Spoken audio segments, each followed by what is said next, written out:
engineers on deck. He got many different monkeys doing better than the rest. He got thousands in the bank and only 2 rounds left. We got so much faith that he's about to put to rest.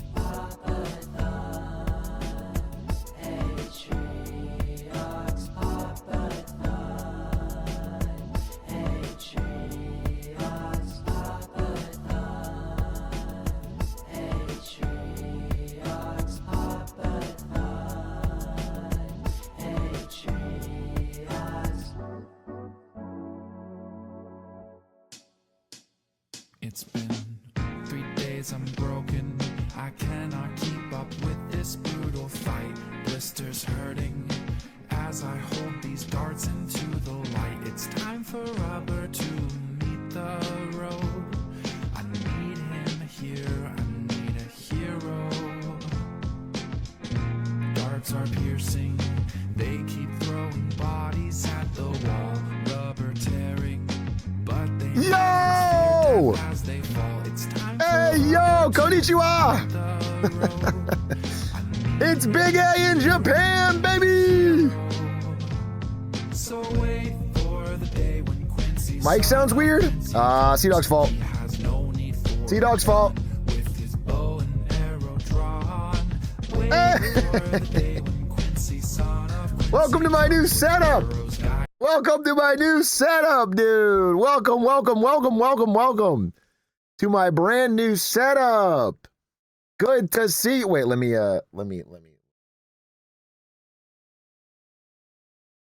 Hold the fucking phone. Hello, welcome to my brand new setup. I just built this here in Japan in honor of my friend Sea-Dog VI. I put his name in the back. Where the hell? Oh, there it is. There it is. Okay. Good to see you. Good to see you. Good to see you. Good to see you. Why do you sound like you're underwater? I don't. Isn't this like the voice actor mic? Isn't this the voice actor mic? Wait, this should sound amazing. I'm not using the wrong mic, dude. I didn't mess anything up. I didn't mess anything up. Need to speak with a lower voice? Who the fuck are you? Who the fuck are you to tell me to speak with a lower? Hey guys. Hey guys. What are these settings? What do you guys think about the economy? Can we talk about the economy for a second? What am I? I'm gonna fucking pirate software, bro. I don't know how to fucking fix this, guys. Guys, let's get serious. Right? Fire up, fire setup. Thank you. Fucking thank you, bro. Someone who's a little positive for once. I don't know. RIP if I can't fix it. I'm supposed to record a clip here. The economy is up because 20K tickets. I don't even know what that means, dude. How far are your American dollars going in Japan? I don't have any American dollars. I renounced citizenship and now I am full on Nippon des. Okay? I've been here I use gold. I'm sorry, I use gold. I use gold, bro. Hello.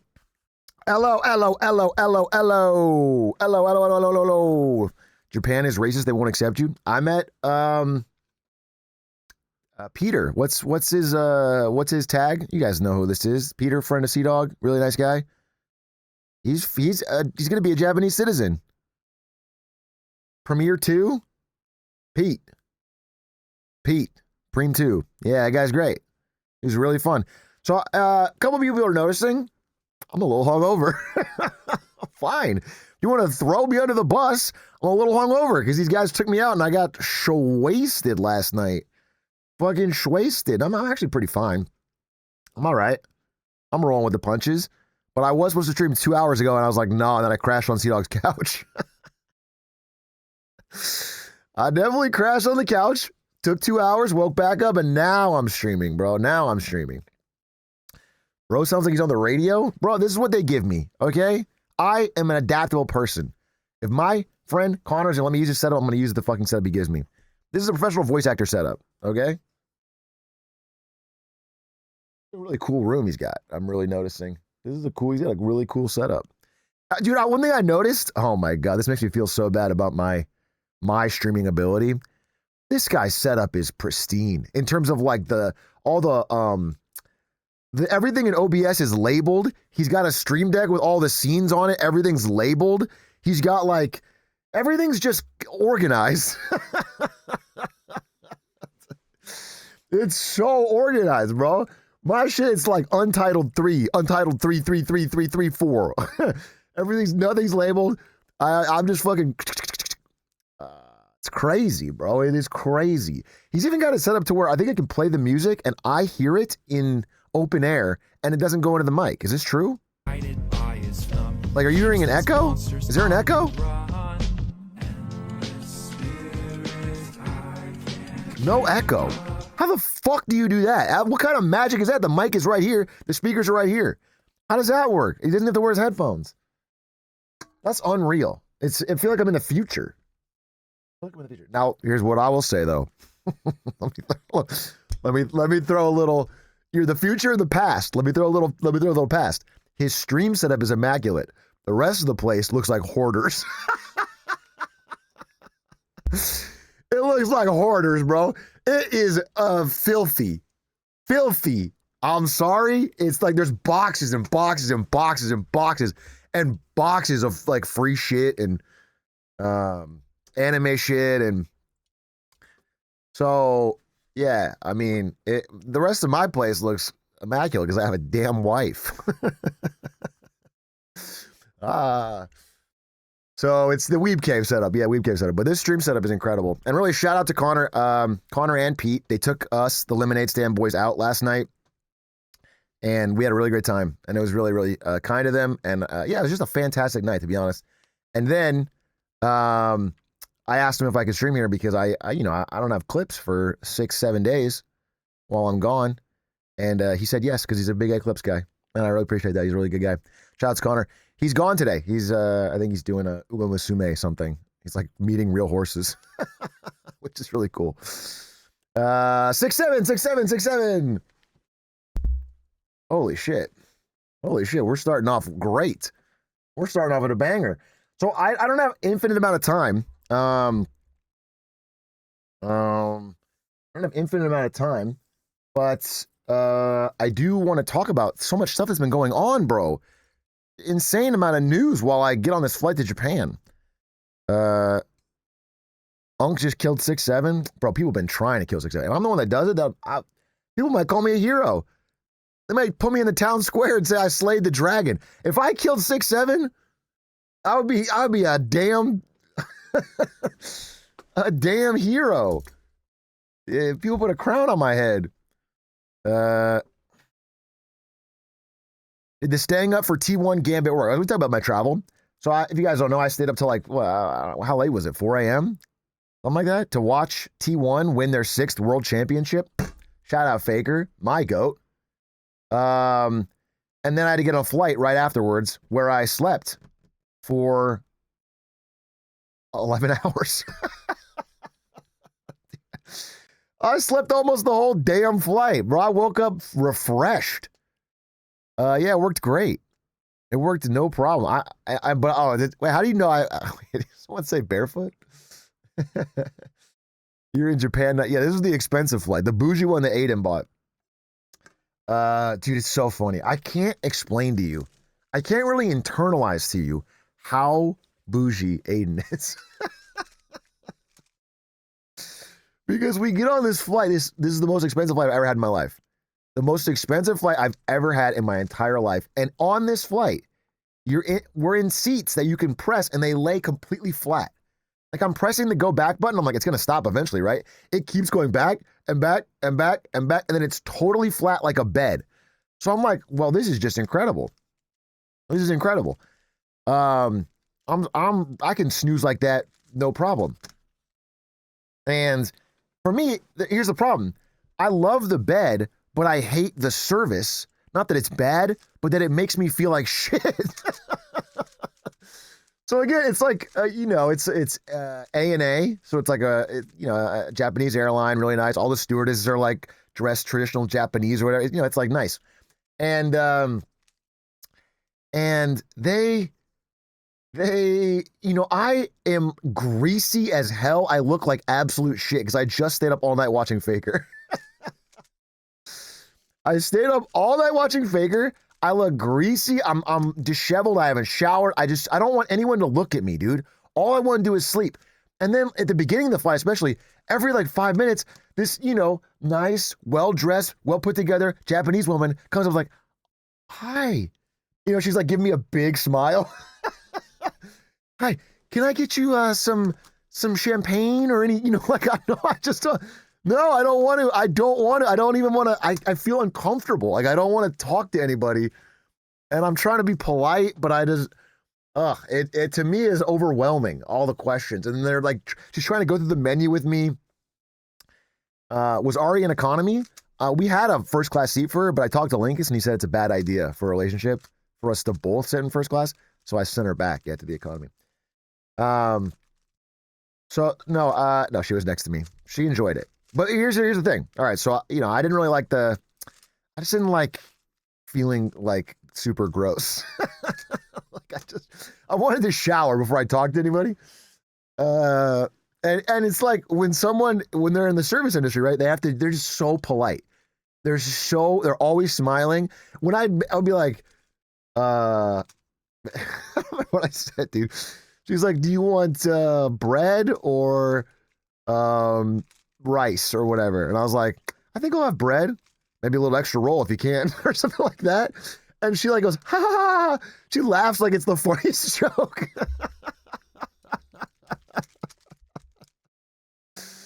And then she comes back and I get like 3 extra bread rolls. And it's like, bro, I just don't want anyone to talk to me. It's like a paid chatter. So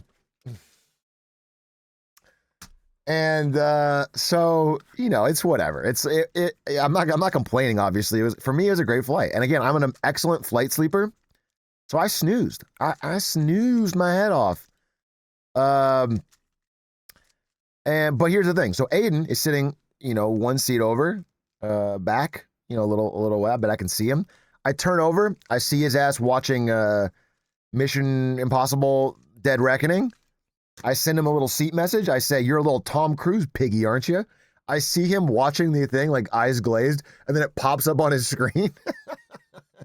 And what's funny is when you click accept on the message, it ends your movie, cuts you out of the movie, so you have to like find your spot again. And then I see him open it, and he's like, so that was good. That was fun. I mean, I had a good time. I mean, for me, so far I'm enjoying it. And then I try to put on a movie right at the beginning, before whatever. And I put on Detective Conan because I clicked the Japanese section, dude.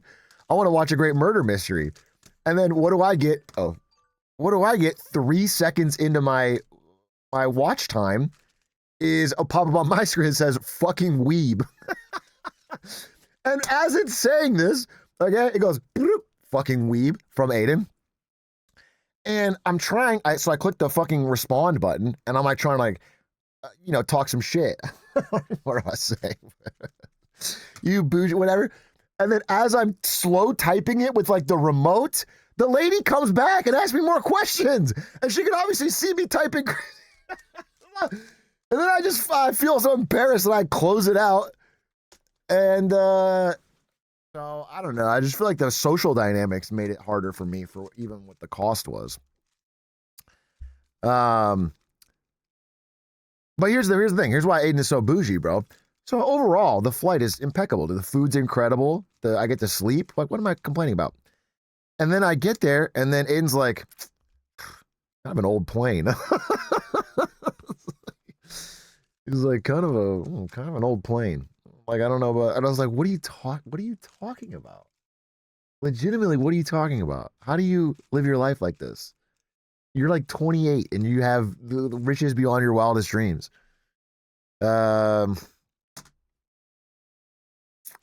So anyway, the steak was a bit too rich for me. Any delays at LAX? No, we got lucky on that. But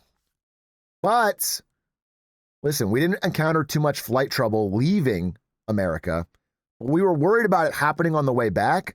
So me and the Lemonade Stand boys made some calls and we got this shutdown ended. Okay? We got the Democrats to flip and cave because we don't want to have any problems with our flights.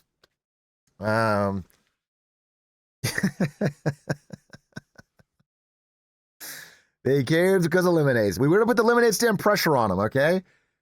They don't want to get pressure like we did Lena Khan. All right? If we turn our Eye of Sauron on any of these Dems, they'll crumble.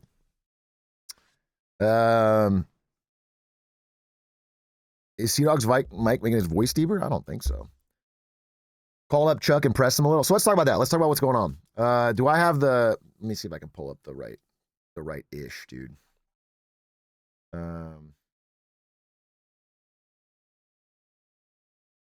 Let's see if I can pull up the right-ish.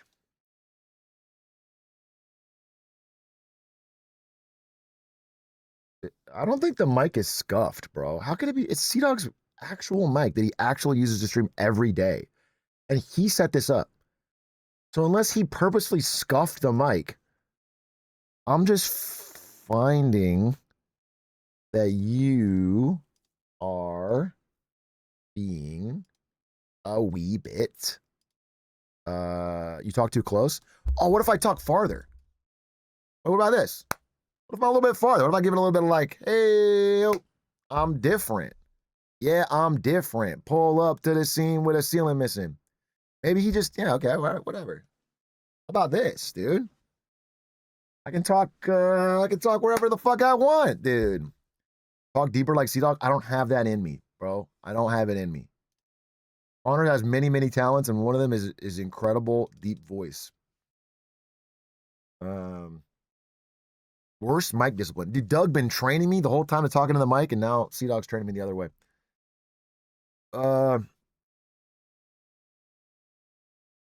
You sound compressed. You sound pressed. How about that? You have toxic masculinity. I do. JK, I love you. This one picks up audio from a specific direction, not an immediate area. Yeah, probably has a gate, so the speakers... Will you be on Trash Taste? No, but I think they'll be on our show. They'll be on Lemonade Stand. Is this instead of China too dangerous? No, we're not too dangerous. We're going to go to China in Feb or March. That was always been the plan. We're here in Japan mostly because Doug had a vacation in Japan, and we thought, what better way to ruin his vacation than to show up and make him work? Yeah, you know, that's just called being W friends. That's just called helping out a dog, dude. You gotta help him out. No PTO. Yeah, you didn't get time off. So we're showing up to help him out. Solve the Rubik's Cube? No, I can't do that. I'm just gonna. It's like to look intelligent. I hope you haven't explained what's up aging to an official. Maybe I will.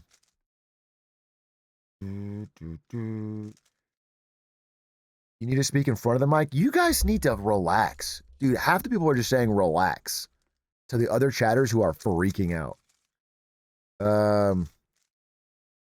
They're freaking out, dude.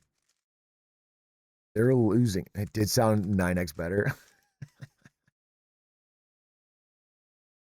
Okay, fine. Okay, fine. Okay, fine. You're gonna visit the deer park? Do you think I didn't visit the deer park already? I got in a quick. First thing you gotta do as a foreigner in Japan is establish some authority on the deer, dude. Otherwise, what you punched a deer? He didn't punch me, I'll tell you that. He didn't punch me. Bro, it's 1440p. What? I think my camera's also 1440p. I don't know. Man, I'm just shaved. People are not. I did shave. I got an excellent. I'm telling you more stories, but I got an excellent shave. I want to shout out the store. I don't know how to say it. I don't know how to say it. I got I went to just a Japanese barber, And he was his first year opening a store, and he was trying to get some non-Japanese clients, and he has like, decent English, but he learned it in Hong Kong as a child, so he hasn't used it in 15 years or whatever. And he gave me, now you're saying Barber Japan? Unironically, I've never had a barber where like he did like put a fist here and he was like massaging the shoulders and then hot towel and then it was a whole thing. He did like a whole thing. He got assaulted. He was just he's just beating me up.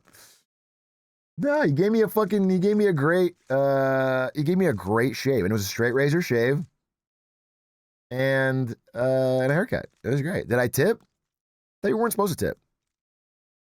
I thought you weren't supposed to tip in Japan. I didn't tip. I mean, I paid. I thought you're not supposed to tip. You didn't ask for a tip. There was no tip. Well, you didn't flip an iPad around and I looked at his eyes and clicked no tip. That would have been something.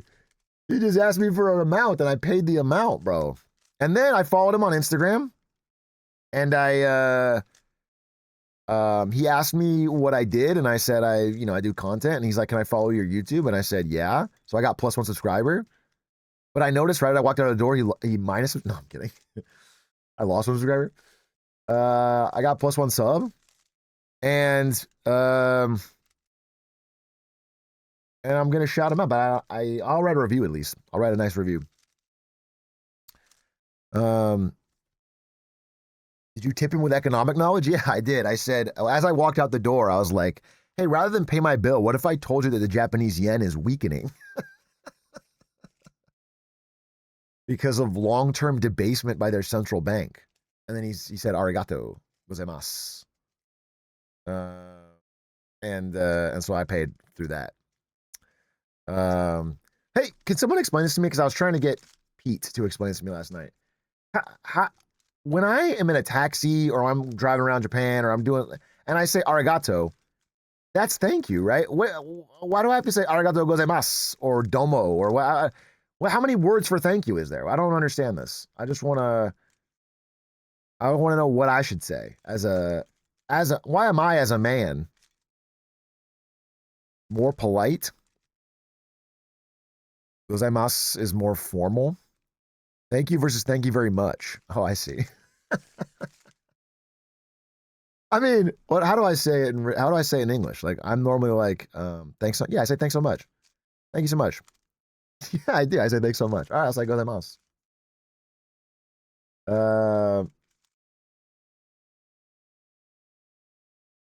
As a customer, you don't need to add it.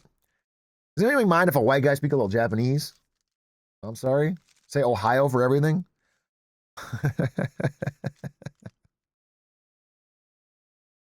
The literal translation of arigato gozaimasu is it's difficult to exist. What is that? You'll never get in trouble being too polite. That's not what my 5-part dating course says, okay? Fellow red pillars, are you feeling troubled in this gender war? I am selling a 5-part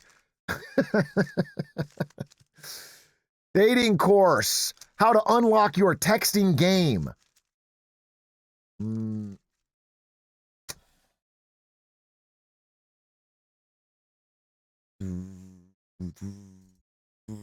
you see they fired Nico Harrison? I did see that. I don't understand how this is not fair for the NBA. How do you can't get an oopsie? You can't get an oopsie? You can't be the GM of a franchise and trade away their star best 25-year-old player for an aging, injury-prone 30-plus-year-old player and then have the entire fan base hate you and chant fire your name constantly at every game, and then the organization fires you? God forbid, dude. God forbid you make an oops. Are you going to buy a Rui Hachimura jersey when you're in Japan? Do you think they don't sell them at the Lakers stadium? You think the Lakers player Rui Hachimura, I can only get his jersey in Japan? I can get it in America, bro. I promise you that. Hi. We're getting to the end of the year of kindness. Will you commit to YOK 2026? God, no. God, no, dude. I've been far too kind this year. It's been oppressive. People are saying, H-Rock, be meaner. Be meaner. Next year is not the year of kindness, it's the year of health. YOH, year of health. All right? It's about undoing the damage to my body from drinking with Sea-Dog and fucking Pete. It's about realizing that RFK Jr. has got it right all along. YOH, year of hate? No, YOH is year of health. I co-opted it. Can we as a chatter rate your kindness for this year so far? Sure, what do you guys think? How kind have I been? Bear in mind, if you were talking to someone who you thought wasn't very kind, you wouldn't want to piss him off. Would you? You'd want to perhaps toe the line. Yeah, I'm doing a Walter White. No, I've been pretty kind this year. You guys are so... The only person I wasn't kind to was Lena Khan in that interview, according to the Wall Street Journal. That was the only time I went too far. Otherwise, I've been pretty damn kind. I've been pretty damn... You would time me out so many times. Every one of those timeouts is deserved and more. Let's be fucking for real. Let's be fucking for real. You see Lena Khan is with Mamdani.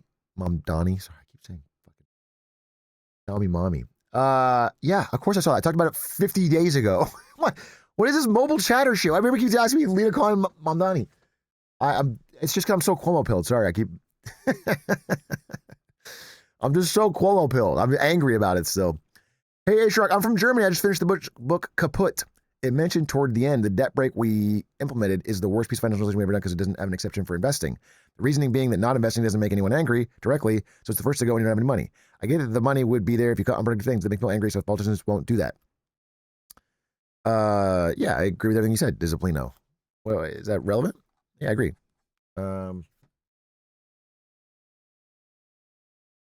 Congrats on reading the book. It's a great book. You know who read the book as well? Steve Eisman. Steve Eisman read Kaput, and then he flexed on me. I was talking to Steve Eisman, and I was like, "Oh, you read Kaput? It's one of my favorite books. I really enjoyed it. It's a great breakdown of things that have gone wrong in Germany economically." And then he's like, yeah, I talked to the author." After I read it, I had some questions, so I reached out to the author and we just chatted. Like, what the fuck are you talking about, Steve Eisman? I didn't do that.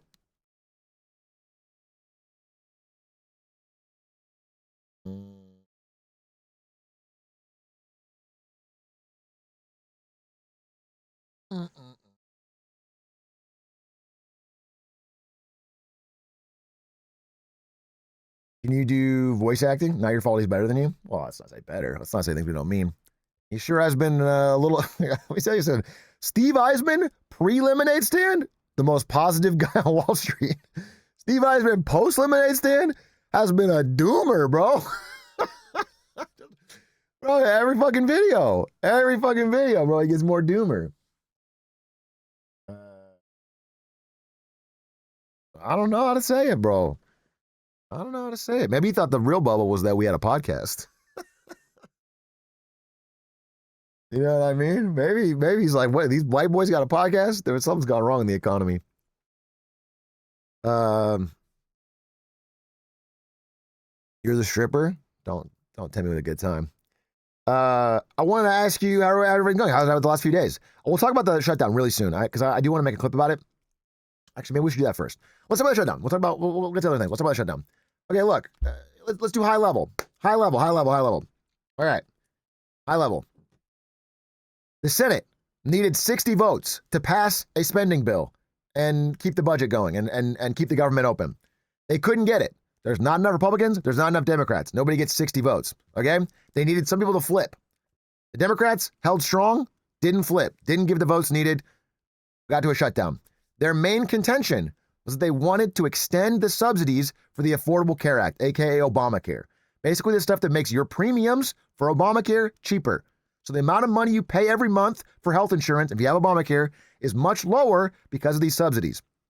That was like their main thing, okay? So they're holding out. They're like basically saying, if you don't extend these subsidies, because they're about to expire, then we won't support your spending bill and the government will shut down. Okay? And they both head to head, no movement, nobody making any progress. They weren't even, no side was even really negotiating, unlike past shutdowns. And so we got days after days after days of no progress. Now, both parties, Republicans and Democrats, thought the other side would have it worse. They both pointed fingers and they wanted the public to blame the other party. And so if their polling went down, they would crack. That was the idea. But then something very interesting just happened. Something fucking crazy, to be honest. So after a month plus of this shutdown, and again, it's starting to get bad. After 30 days, it gets exponentially bad because people have now been a month without pay. They're working 38-hour weeks and getting zero pay stub, no money. And so they can't afford rent, mortgage, schooling for their kids. There's a lot of things they can't afford, okay? So it becomes a real problem. And when they don't spend, other places have to start laying off because they don't have the customers coming in. So it's like a spreading, cascading bad effect. Air traffic controllers stop coming into work. Flight shutdown. Again, as of 2 days ago, they were shutting down 10% of all flights at like the 40 largest airports in America. Things were getting pretty bad. But here's the thing.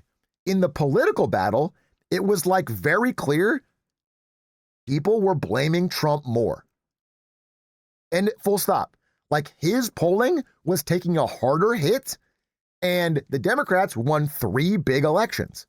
They won the New York one. They won, I forget the exact other 2. It was the Virginia one and the New Jersey one, maybe. They won 3 big elections, okay? And so it was working. Like the plan was, we're both going to take some hits. Everyone's getting mad at the government, both sides, because this is a fucking disaster shutdown. But they're more mad at the people in power for this chaos.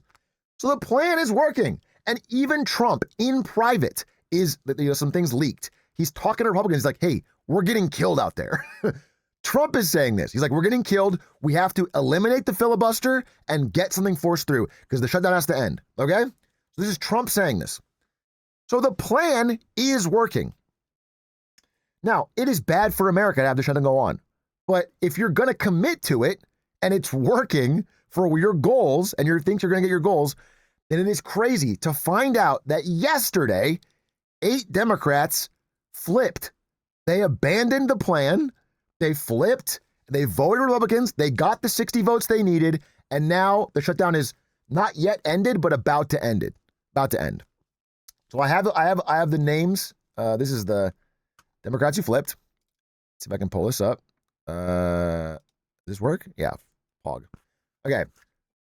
So we got Dick Durbin, we got Tim Kaine, we got Maggie Hassan, we got Jeannie Shaheen, Jackie Rosen, Catherine Cortez Masto, John Fetterman, and Angus King. Now, I forget which one of these. One of these had always voted support of the bill. And then Rand Paul voted against the one Republican. Rand Paul, the budget god. This guy wants a balanced budget, and I do respect it. He's consistent.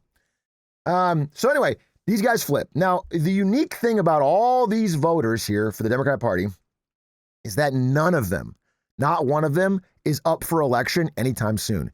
Either they're on their last term or they don't have to rerun until like 28 or something like that. They're nowhere near an election. So the will of the voters to punish them for caving is like impossible to enforce. That's the 29 maybe. So that's the problem. Now, the head of the DNC, Chuck Schumer, voted against the bill. He said they shouldn't have done this, yada, yada, yada. But it's suspect, and I want to explain why. It's suspect, okay? Chuck Schumer and Hakeem Jeffries, they both voted against the bill. They said these guys were a splinter cell. But because it's so coordinated to be a specific group of Democrats who all are lined up with no way to be punished, it feels more like a way that they could pick and choose a few key votes to end the shutdown while allowing everyone else to avoid the blame. That's what it feels like. Now, we don't know that, but it's kind of bad either way, and I want to explain. So if you're Chuck Schumer and you're the head of the DNC and you're like, I didn't approve this, like this is a bad idea, that even if you're telling the truth, it's it's a sign of incompetence. You know what I'm saying? It's a sign that you can't get your fucking house in order. This is the biggest thing the Democrat Party's had to do in Trump era. This is their only leverage. This is the one stance. So either you can't keep people in line to keep a cohesive message that's working, or worse than that, you have literally planned and coordinated a way to undermine what people actually want. Now, again, we can't know. It's behind closed doors. It does look suspect. And either way, the way I saw it described is like Democrats yet again find a way to snatch defeat from the jaws of victory.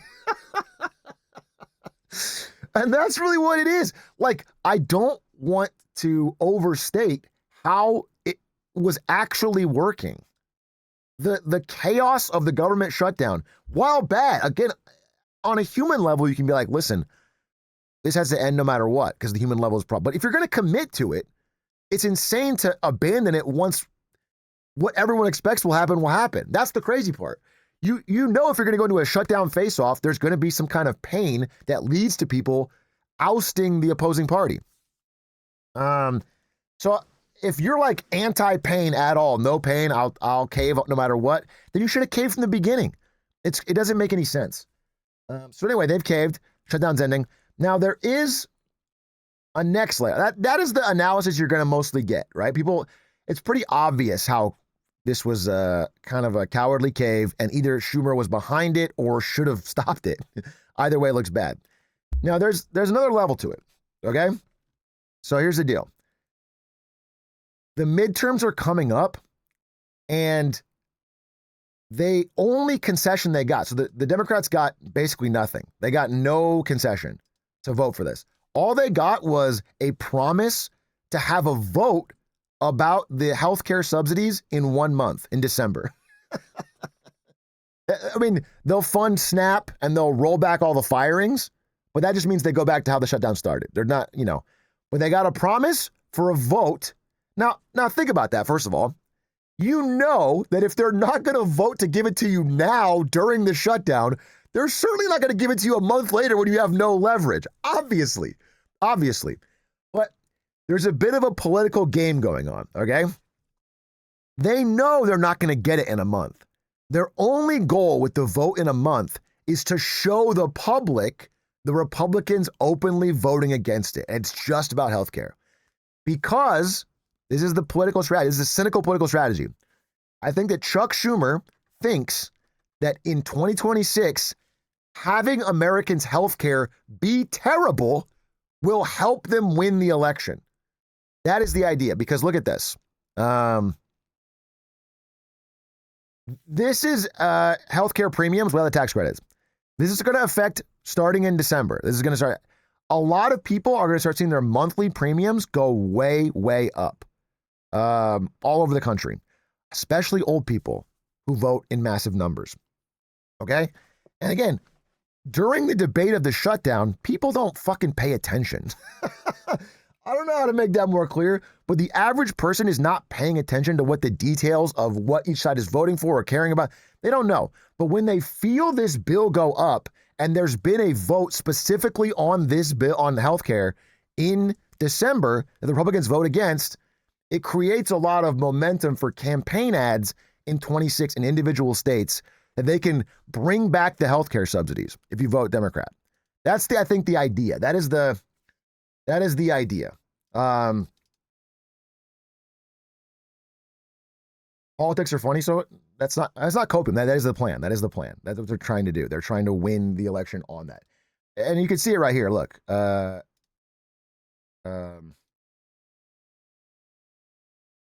Where's yeah, right here. Wait. Trump shutdown win just landed Republicans with a huge political headache. So again, the fact that the Republicans won would only really help them electorally if they had their own healthcare plan. But they don't. So it will be a problem for them in the midterms because people will notice they're massively. Now, again,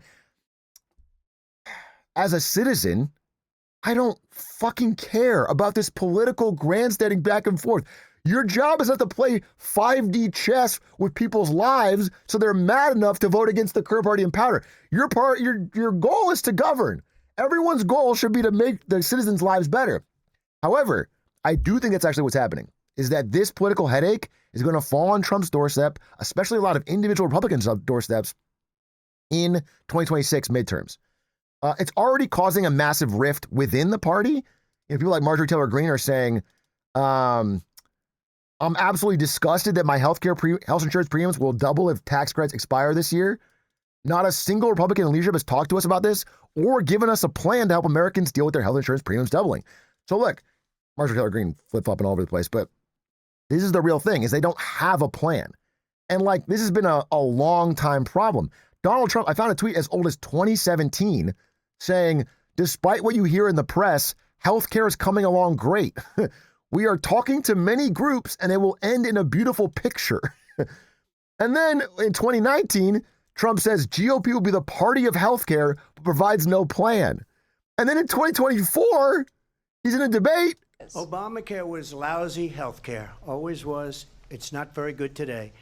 And what I said, that if we come up with something, and we are working on things, we're going to do it and we're going to replace it. But remember this, I inherited Obamacare because Democrats wouldn't change it. They wouldn't vote for it. They were unanimous. They wouldn't vote to change it. If they would have done that, we would have had a much better plan than Obamacare. But the Democrats came up, they wouldn't vote for it. I had a choice to make when I was president. Do I save it and make it as good as it can be, never going to be great, or do I let it rot? And I felt I had an obligation, even though politically it would have been good to just let it rot and let it go away. I decided, and I told my people, the top people, and they're very good people. I have a lot of good people in that administration. We read about the bad ones. We had some real bad ones too, and so do they. They have really bad ones. The difference is they don't get rid of them. But let me just get to the point. I had a choice to make. Get to the point, Trump. Do I save it and make it as good as it can be, or do I let it rot? And I saved it. I did the right thing.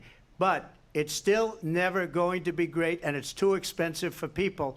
And what we will do is we're looking at different plans. If we can come up with a plan that's going to cost our people, our population, less money and be better health care than Obamacare, then I would absolutely do it. That is a great magical plan. But until then, I'd run it as good as it can be run. So just a yes or no, you still do not have a plan?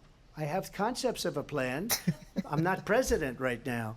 But okay, but now he is president. Now he is president, and they still don't have a plan. There's no, this will just lapse, and the prices will double for most people's monthly premiums, and they're going to be really angry about it. It's not the environment. I mean, listen, I got a whole separate thing I want to talk about with affordability and how Trump is really missing the moment on, really misreading the room on affordability. He's coming out there and saying like affordability is not a problem. It's a hoax. But this is going to be a problem. So yeah, I think old Chuck Schumer here is trying to line up 8 Democrats who can't be primaried to get this thing through so that they can run on the decline of the healthcare that will result from this cut from Republicans. Now, the other thing, the other small thing, again, I fully think this is pretty cowardly to back down when it was working, but I do want to say the other small thing is that I think there was a genuine fear about, at this point, it seemed pretty clear that Trump was not going to cave on the ACA subsidies, healthcare subsidies, and was in fact probably going to force through the removal of the filibuster, which would allow the Republicans to get a lot of things passed without the 60 votes. And I think there was a bit of a blink on that front. They wanted to save the filibuster. He couldn't. I mean, he could if he fucking got John Thune on his side, but Thune wouldn't go for it. Yeah, but you think pressure was mounting. That's the problem. Is every day the pressure was mounting. So it was a toxic cocktail. I don't think the way it worked out is pretty good for anybody, which is just how the American government likes to work. Just constant stepping in rakes from everybody. How about that? How about that? I think Jon Stewart talked about it pretty well. Actually, no, I think Jon Stewart gave the very level one, but it was, I mean, it's good. It's, you know, but it's like, the Dems want to pretend they oppose Republicans and not actually improve shit. They just want to win. They want to run on easy shit. Bro killed Sea Dog. Win for what? That's a great point. No, it's a great point. I listen, I think it is frustrating. It's frustrating because there's a world where, you know, like Trump and the Republicans had every fucking federal government website saying the radical Dems have shut down the government and they want to take all your money and give it to illegals and do transgender surgery, whatever. And like, if you went to any website, any government website, it said that, which is a Hatch Act violation. And there's a world where that was working, right? And like the blame was falling entirely on the Democrats and they were polling horrendously and they had to cave. But the crazy thing about the situation is that it was the opposite. All that stuff was happening and generally Trump's polling was hitting worse. Especially, I mean, this is weird. It's like October. I think I have wait, let's see, I'll pull this up. Look at this, dude. Look at this. Show this. Can you see this? Okay. Like this. It's like one of his worst disapproval bumps ever. This is crazy. So many things have happened in this administration, but him and that damn ballroom have been more unpopular than fucking anything. That fucking ballroom has truly, like, with whatever the affordability crisis plus the ballroom, it is just, people have fucking, now it's a shutdown too, but the shutdown plus the ballroom, it has hit worse than almost anything. And so he was hitting a wall, and he understood. I'm not just saying, like, Trump himself said we're getting killed on the shutdown. And so just to cave on that is crazy because you could have held out and you could have gotten a lot more. And they didn't. So we'll see how it plays out. Technically the shutdown hasn't ended yet. Still hasn't ended. It went through the House, I think. Let's see, shutdown.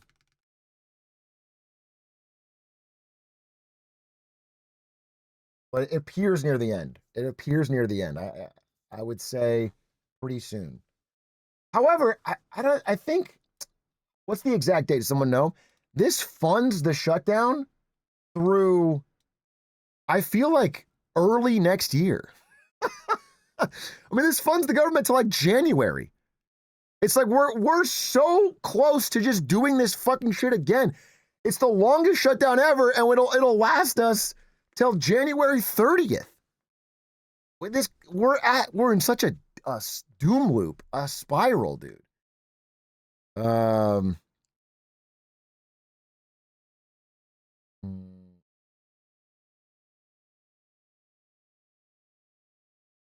Longest shutdown so far. I mean, the January might go crazy. The Dems have leverage still? Well, they have leverage for a long time just because what the administration is doing is deeply unpopular. Just generally. The direction of the country is unpopular. They're going to have leverage in some way because of that. But I don't think this was handled well.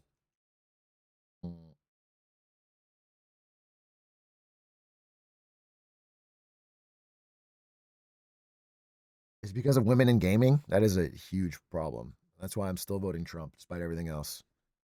Despite everything else. They don't have any real power. Yeah, I think that's lets them off the hook a little bit.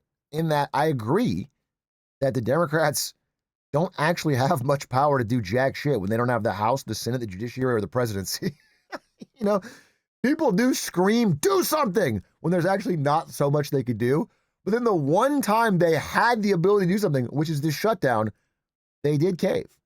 And it was working. Like the leverage was, so it's kind of wild. That's the problem. And whether this cave strategy works for the 26 midterms is to be seen. I think the cynical take is that the expiring healthcare subsidies will make a lot of old people angry enough to get out and vote. That's, I think, the tactic. Possibly works, possibly doesn't. But either way, it feels like a sign of a real problem. A real problem in our very, very divided country, where we're now at the point where we're actively trying to make things worse because it'll help win elections. And that, brother, I guess we've done that for a while, but this is extra bad.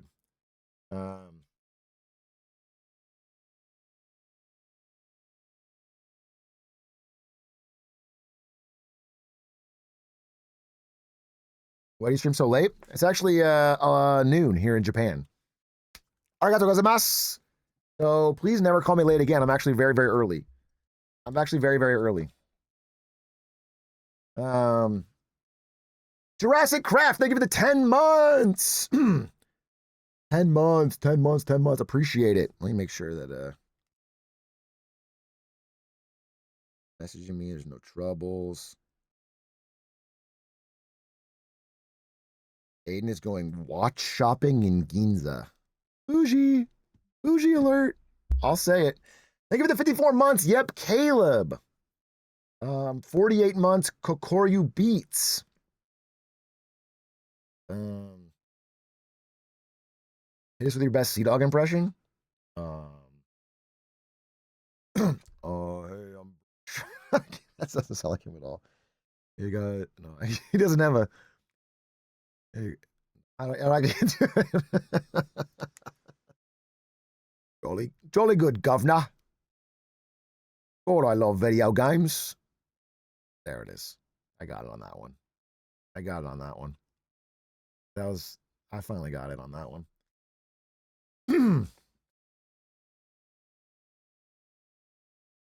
W chills. Chills. Blarger, thank you for the 15 months. Your dog is Welsh. He doesn't understand to American. It's all the same. Okay? How's AOE going? Dude, Sea Dog told me a story while we were drinking last night. This is a crazy story. Apparently, at one point, Sea Dog was the voice of the Nigerian archer in Age of Empires 2. And he was doing like a classic, like, do you know the way? Like, and they hired him for that. And then obviously that is inappropriate. So they quietly removed it, like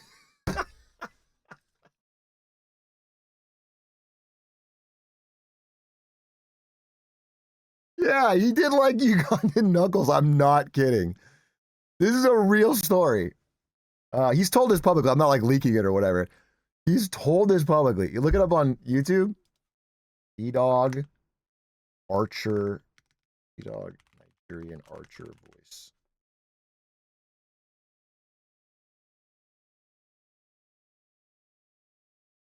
Where is this?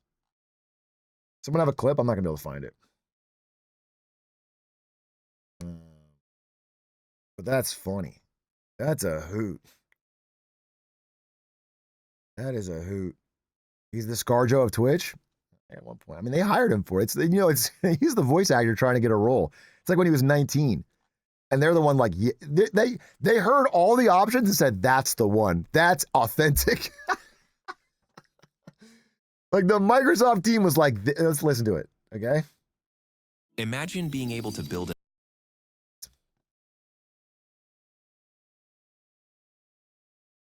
went and used them in the game, and they're not good.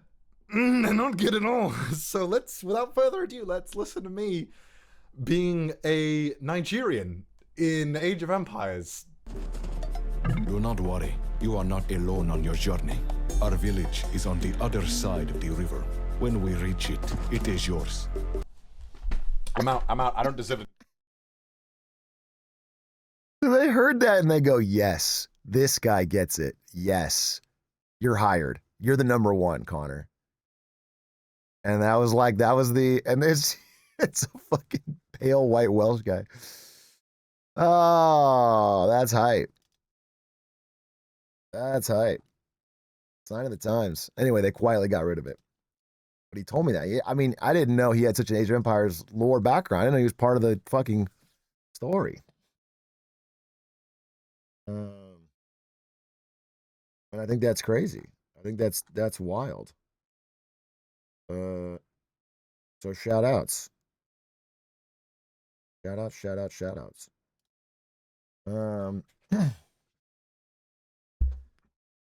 You upgrade your lighting at home? I don't have to do jack shit, bro. I got a system that works.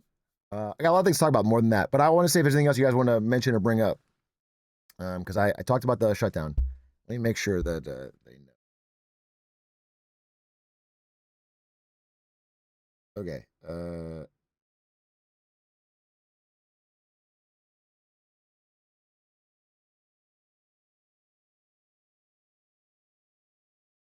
Okay. Will you upload LS tomorrow? Yeah, LS comes out tomorrow. We recorded at Trash Taste Studios. SoftBank Nvidia sell. Not the world's biggest. We talk about a little bit on the pod. You guys don't know SoftBank. Masayoshi-san, second biggest company in Japan, sold like $8 billion worth of Nvidia stock all at once yesterday. Just dumped their whole entire position completely, which could be a little spooky. But the problem is, if it was anyone else, I would say, whoa, what do they see? Well, SoftBank is most likely about to take that $8 billion they got and punt it into AI companies that will buy Nvidia chips. Like, SoftBank is the most all-in gambling AI company of all time. So it's really not, like, they just, you know, it doesn't, it's not a big signal. I wouldn't overread into that.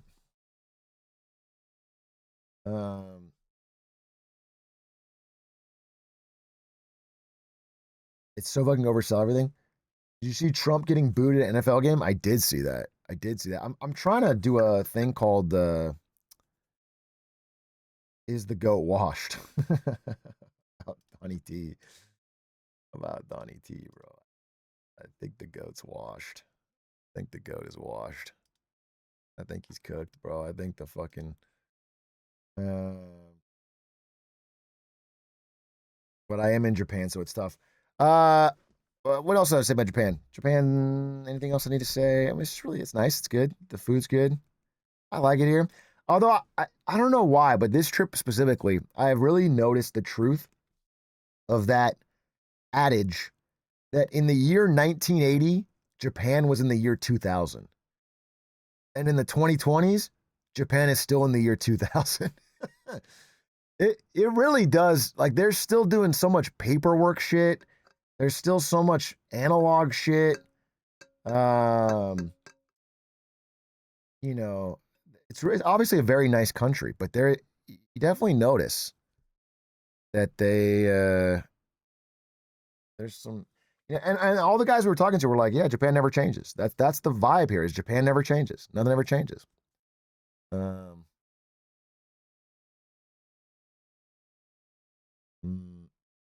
Their Y2K AF slay.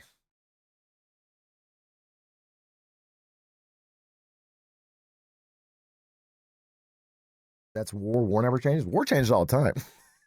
War never changes is the crazy thing, because war changes all the time. They just love the 2000s. I mean, the real answer, you must know, is that Japan had a massive real estate bubble in the 1980s. Massive, one of the most massive real estate bubbles in human history.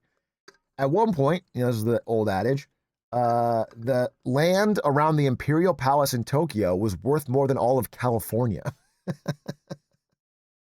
You know, so it's like the biggest real estate bubble of all time. And when that popped, they responded by not allowing things to reset, but by instead doing one of the greatest government debt money printing programs of all time, to create an economy that is essentially like a propped up zombie economy. And that led to three lost decades where there's been like an extremely low growth Everything is done by government printing. And, it led to like this rise of young people becoming neats. And, it's just it's the long-term consequences of them being unable to take the political cost of a deflation, of a bubble bursting. Their property values dropped 80% in the 80s. Yeah, exactly. Again, it was a massive, massive bubble pop. And so everything is kind of run through government printing. And they're only now starting to get like, worse economic consequences from that because they had a unique environment where they didn't get inflation. A lot of reasons for that. I don't want to go too into it, but, proximity to China and an aging population and all that stopped, slowed down inflation from all the printing. The public transit goes crazy. It does go. The transit's amazing. Again, for the economic problems Japan has, they are incredibly, incredibly high on social cohesion. But their problems all the same, and they are coming out.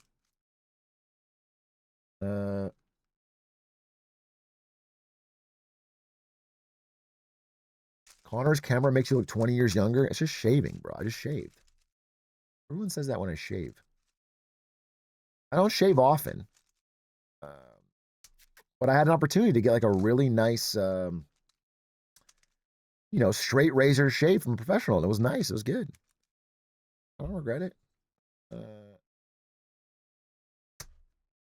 Why are you at Connor's? I'm in Japan. We're doing we're filming podcasts. And so I'm doing some clips on his setup. He got rid of the red pill look. I didn't have a red pill. Wait. I don't have a red pill look. My beard is not a red pill look. Absolutely not. Not low key, not high key. Not any key did I look red pilled, bro. Did I look MAGA? Sure. I still do. Amen, brother. I did have a bit of an Eminem look. I fully admit that. I fully admit that I looked like modern day Eminem.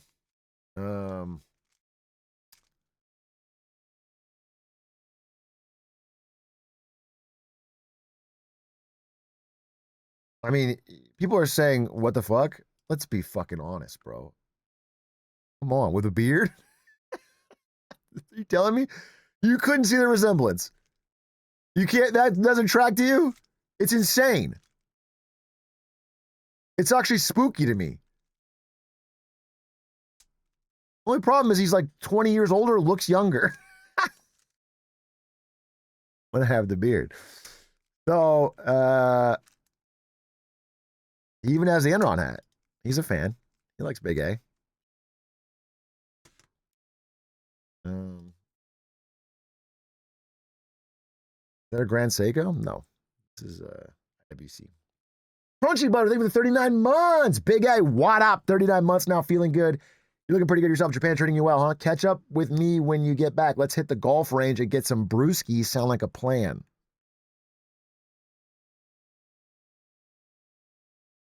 Yeah, bro, for sure. Bless up. Bless up. You and me, golf range, brewskis, back nine. Yes, sir. Yes, sir. Yes, sir. Yes, sir. Lock it in. And that extends to all 39-month subs. So get your subs in.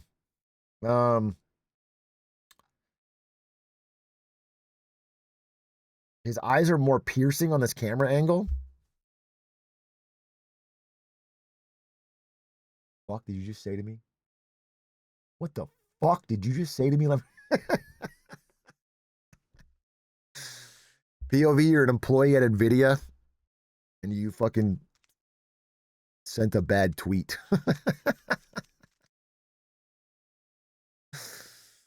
It's funny.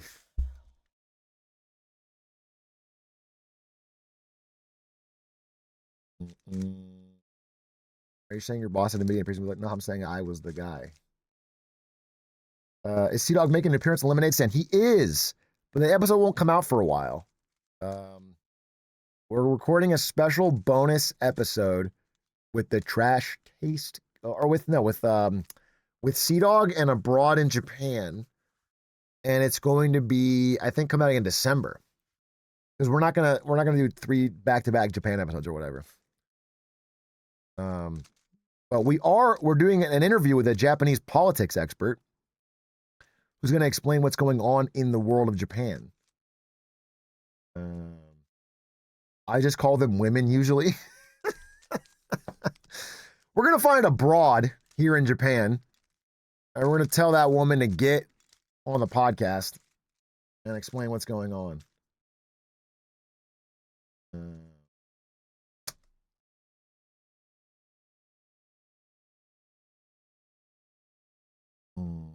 Is everything still relatively cheap in Japan? Yeah.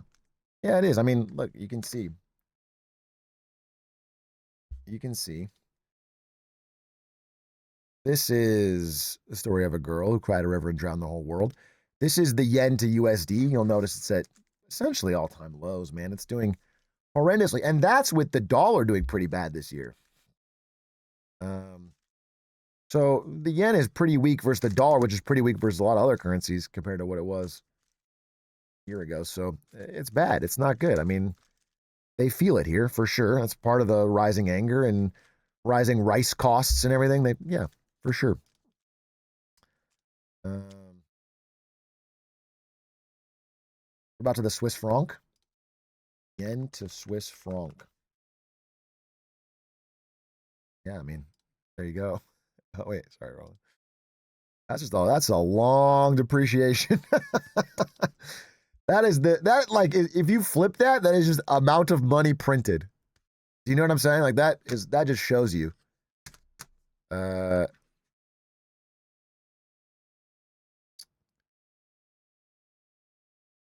So things are cheap. Yeah, it is relatively cheap. And obviously it's great, high quality, good food. It's all, I mean, Japan's great. But you know, they're getting the consequences of that, which is all this rising tourism is making people angry. We've talked about it before. I mean, listen, we watched that Japan analysis about people fear-mongering foreigners punching the deer in Nara. Now, I did punch a deer or two in Nara when I got here, but nobody saw me, so I'm not part of the problem. But I saw, like, right as I get here, that the current Prime Minister of Japan, Takaichi, is leaning into it. This is 2 days ago. She's talking about how, listen, foreigners kick deer in Nara. She once personally saw someone do it. She's leaning into it for political reasons. Like, it's obvious. Like, the you know, this is kind of like the center-right party. They're leaning into the anti-immigration stuff because it's politically popular. The anti-immigration, anti-foreigner, anti-tourist. It is a fact. So that's happening.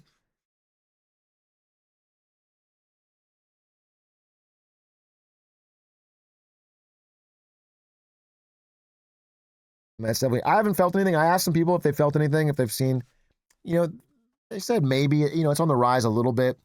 Tokyo's not as bad as the countryside, but like Pete was telling me, you know, back in the day, sometimes a Japanese place would refuse him service.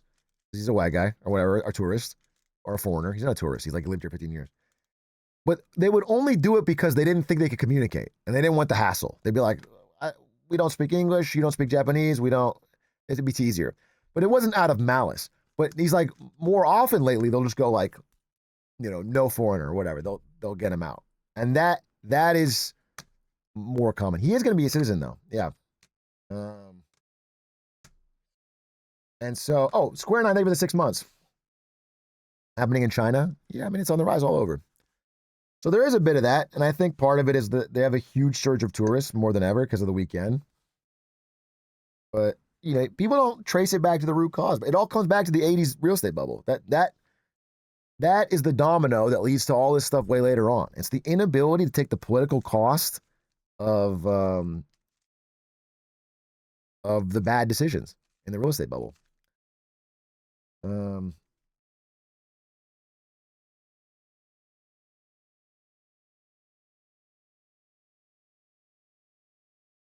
Oh, there was one more bit of Japanese news while we're here. While talking about Japan. One more crazy bit of Japanese news. So speaking of Takaichi, she's obviously more she's more pro-Trump than her predecessor, for sure, than Ishiba. More openly pro-Trump and more like trying to rebuild U.S.-Japan relations. I think she actually, I remember during the trade negotiations between USA and Japan, I said, why doesn't Ishiba just show up with like a fucking MAGA hat and a golden samurai sword and a golf cart and give him to Trump? And and like, I think Takaichi basically did this. Like, she basically leaned into it, and now, there's like let me see.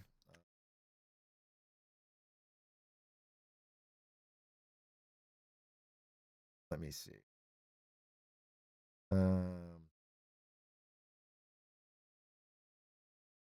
Yeah, she kept bringing up Shinzo Abe, which is the guy Trump liked. I mean, she played the game, right? But one thing she also said, and this is unrelated to Trump, is she said, listen, she was asked a question about Taiwan, and she's like, if China ever invaded Taiwan, we'd have to get the Japanese military involved. That's what she said. Where's the thing? It would justify Special Defense Force support. Okay? That's what she said. Now, the crazy fucking thing. It's a little bit of, she's sticking with her party line. This is a popular issue in Japan for her to stand on, and so she does this, right? The Chinese ambassador, this guy, he looks pretty friendly, right? This guy goes fucking apeshit. This ambassador, who's supposed to be like for peaceful relations between Japan and China, he says that filthy neck that barged in on its own, I've got no choice to cut it off without a moment's hesitation. Are you prepared for that? He threatens to behead her. Now, after posting this, obviously, it's a bit of a political firestorm when the ambassador is threatening to behead the leader of Japan. So he deleted it. But it's, definitely Japan-China relations are always rocky and up and down, but I think they're in a bad moment right now. This is like a big story lately. Which is pretty crazy. He did delete it though. But people in Japan are calling for his expulsion or refusal to be allowed into Japan.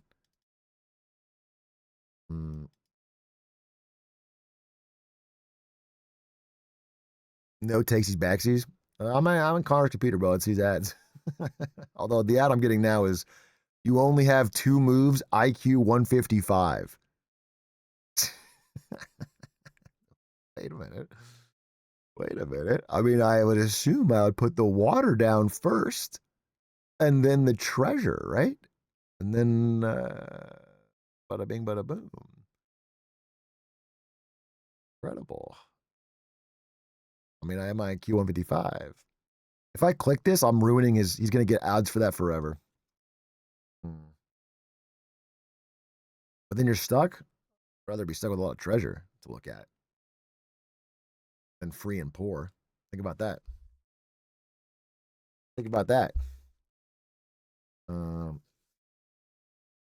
Secret paywalled third option to vacuum up the gold.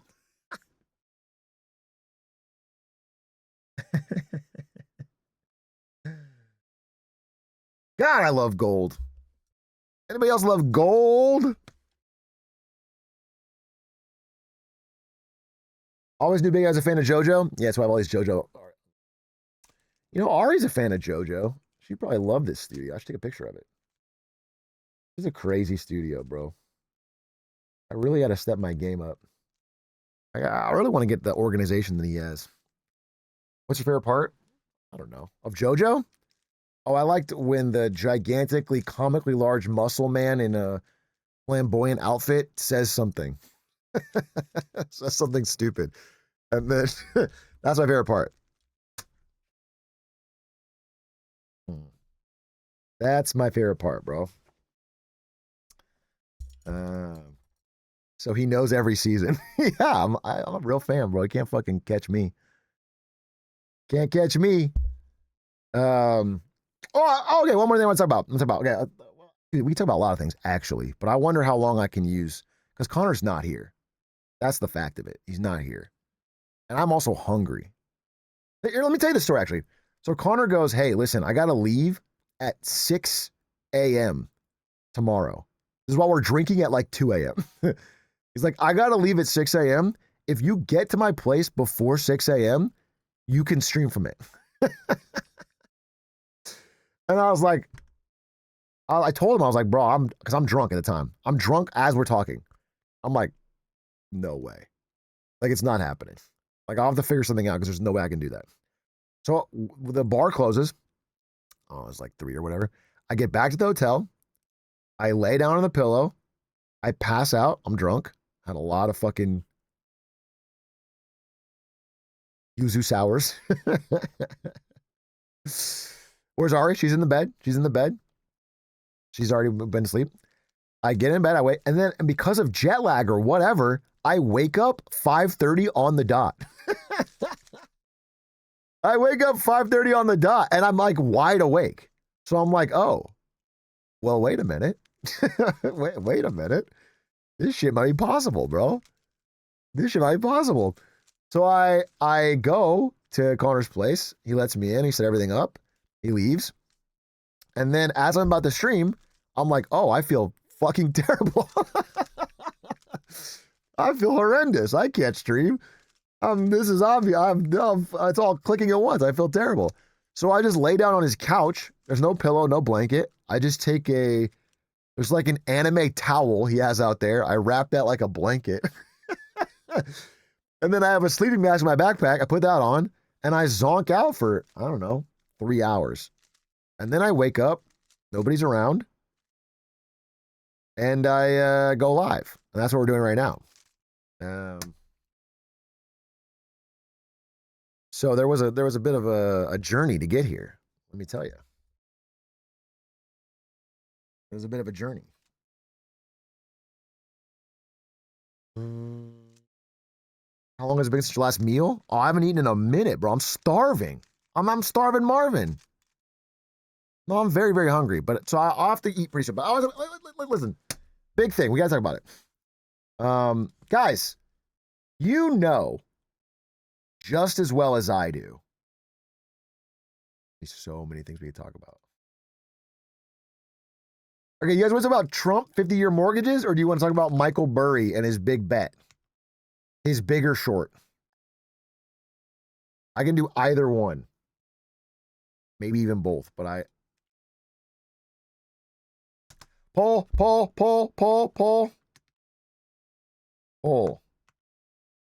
Question. Talk about what?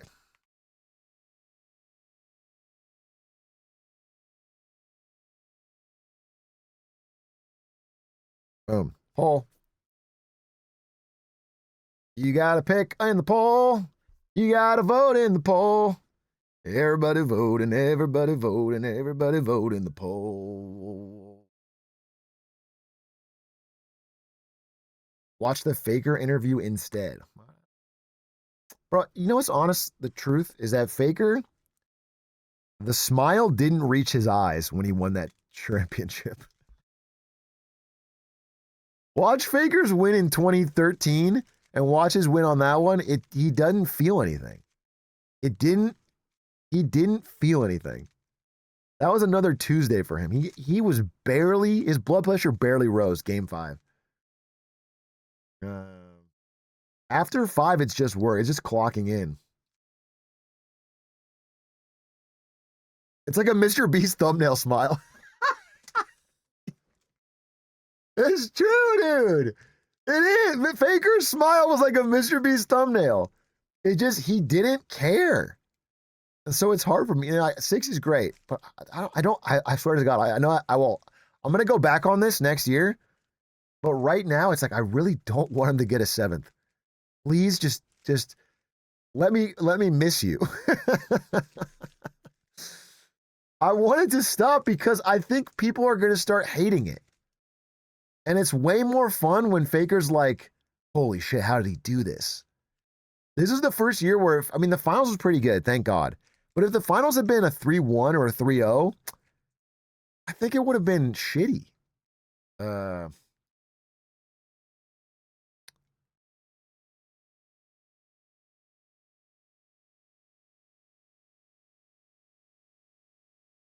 They were down 2-1. No, again, I agree. I think the finals actually saved it for me.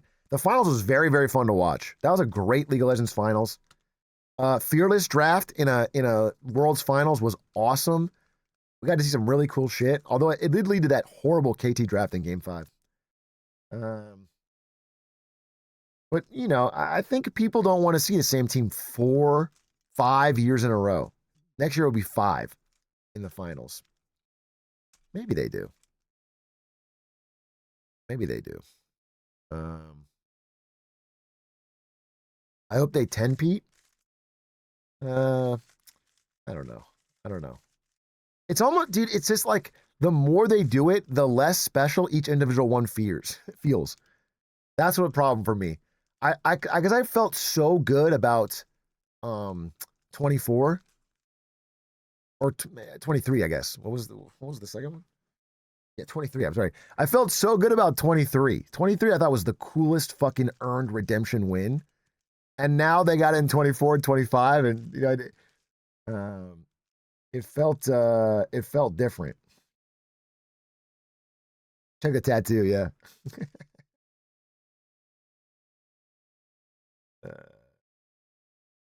Right. That's exactly right.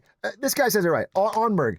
It has to be disputed or, you know, there has to be other people or it feels like there's no competition. And once it feels like that, then it doesn't feel as epic or earned.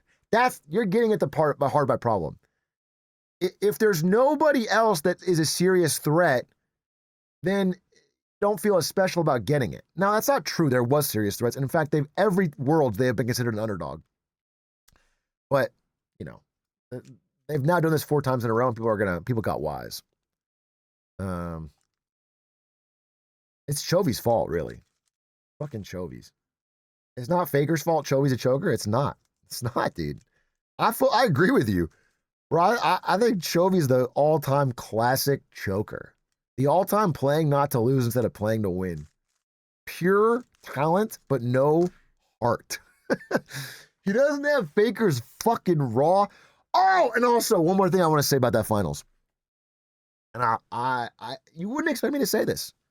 I swear to God, I'm turning against my former self. I would never say this years ago, but now I've gotten fat and happy with all these championships. The best player in that finals was BDD. I was rewatching on my phone. BDD was the best player in that finals, pound for pound. And I genuinely, almost embarrassingly, felt bad for him. I felt bad for him. Like he left it all on the fucking line. And it's like his teammates just didn't.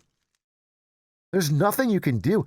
And I saw there was like they've got this thing where they translate Chinese comments, and they're always like Sun Tzu Art of War shit. And it was like, dude, it's always like these incredibly deep phrases. Yeah, the Hoopu ratings. And they were like, how can you blame a butterfly when it can't flap across the ocean? You know, and I was thinking about that and I was like tearing up. I was like, dude, he's just a butterfly trying his hardest, but the ocean's too big. I was like, that's so cinema. It's like fucking true. It's like BDD couldn't have done anything else. It's not his fault. It got to me, dude. It got to me. Me and my ranked games. Me and Silver 4. when I get one kill and think I deserve the win. Are people blaming him? No, nobody's blaming him. I think most people have this take. It's just like it's more like it's the great tragedy of having your candle burn bright at the same time as someone else's burns brighter. It's just the unfortunate timing. In a different world, BDD would be an undisputed world champion. And instead, because of the way it all broke down, he might never get one, or he'd be a runner. You know what I'm saying? Like, it's there's a sadness to that. And it's extra sad because Faker is on his second run. Faker had a GOAT run, and he's doing it again at the same time as you. It's wild. Hmm.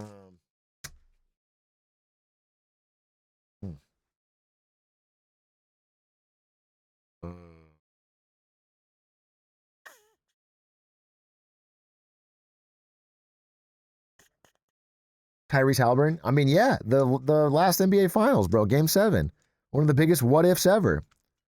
One of the biggest what ifs ever. That whole season could have been different, and this season would have been different. Wearing your jeans like a Chinese uncle in summer. I'm wearing my jeans like a Chinese uncle in summer. You mean just rolled up? I don't know that the Chinese uncles have a fucking monopoly on that. I think that's been around for quite a while.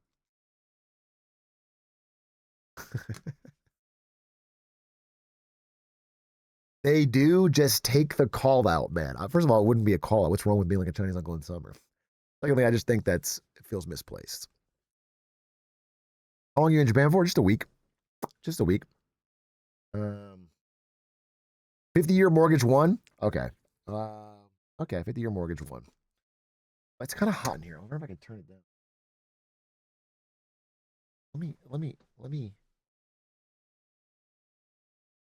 fuck with this system, but it's so hot in here, bro.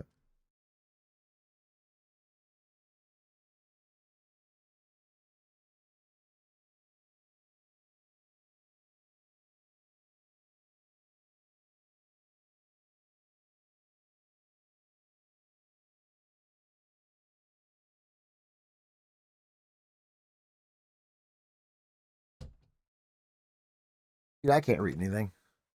I can't read anything. I don't know. I'm gonna have to fucking deal with it. I'm gonna have to deal with it. It's not hot. You're just sweating the yuzu out. I actually feel fine. I was worried. These guys are all drinkers with a capital D. Doug and Connor and Pete, they're all drinkers, bro. They can drink. And I thought, I'm not gonna be able to keep up, bro. That's what I legitimately thought. But then my ASU training kicked in. My ASU training kicked in, dude. I slammed drinks. And I feel pretty good today. Honestly, I'm actually pretty proud of how I'm turning out. All things considered, I thought I'd be fucking worse off. A little 3-hour nap and I'm fucking kicking. Forgive me, I have to go all out this one time. That's what it felt like. I went all out. My liver activated like a sleeper agent. Yeah, because I have not drank in a minute. Like, seriously. That was fun. It was a fun night, man.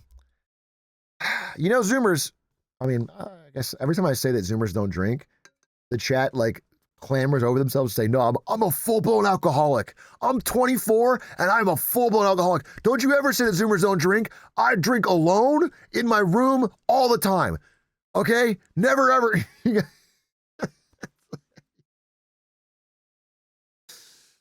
You guys always fucking clamor to try and fight the statistics that Zoomers drink less. But I will say, the CEO of Heineken had a point, dude. There's something about being out with the fellas, or the women actually, but in this case it was the fellas. Having a couple beers, kicking back. You know, there's something beautiful about it. It's like, well, that might be. I'm not saying people gotta. I think drinking is overall bad. Of course it is bad for your health. But as a social activity, it's not horrendous. It's nice. It was a good night. I had a good time. And I think I you know,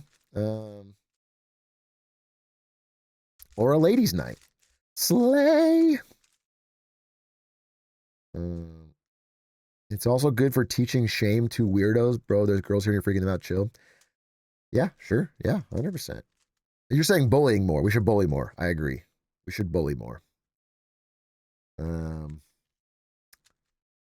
Release your inhibitions. Feel the rain on your skin. Who drank the most? That's what I'm saying. It might have been me.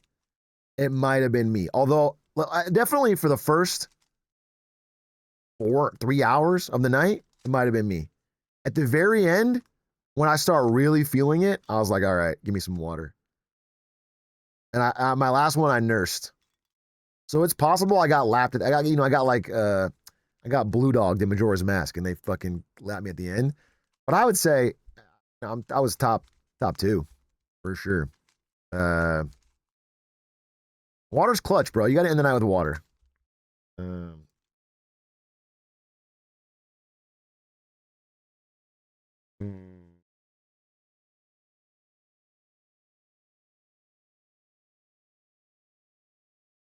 Waking up drunk sucks. Yeah, it does, especially when it's 2 hours later. But I felt great. I think the jet lag combined with the with the whole thing to it tricked my system, bro. I felt so good when I woke up, and then I felt so bad after the trip, after I traveled. Banana milk on the wake up. Stop naming food. I'm so hungry. I'm so hungry. Okay. Let's do a little talk here. Guys. How do I put this?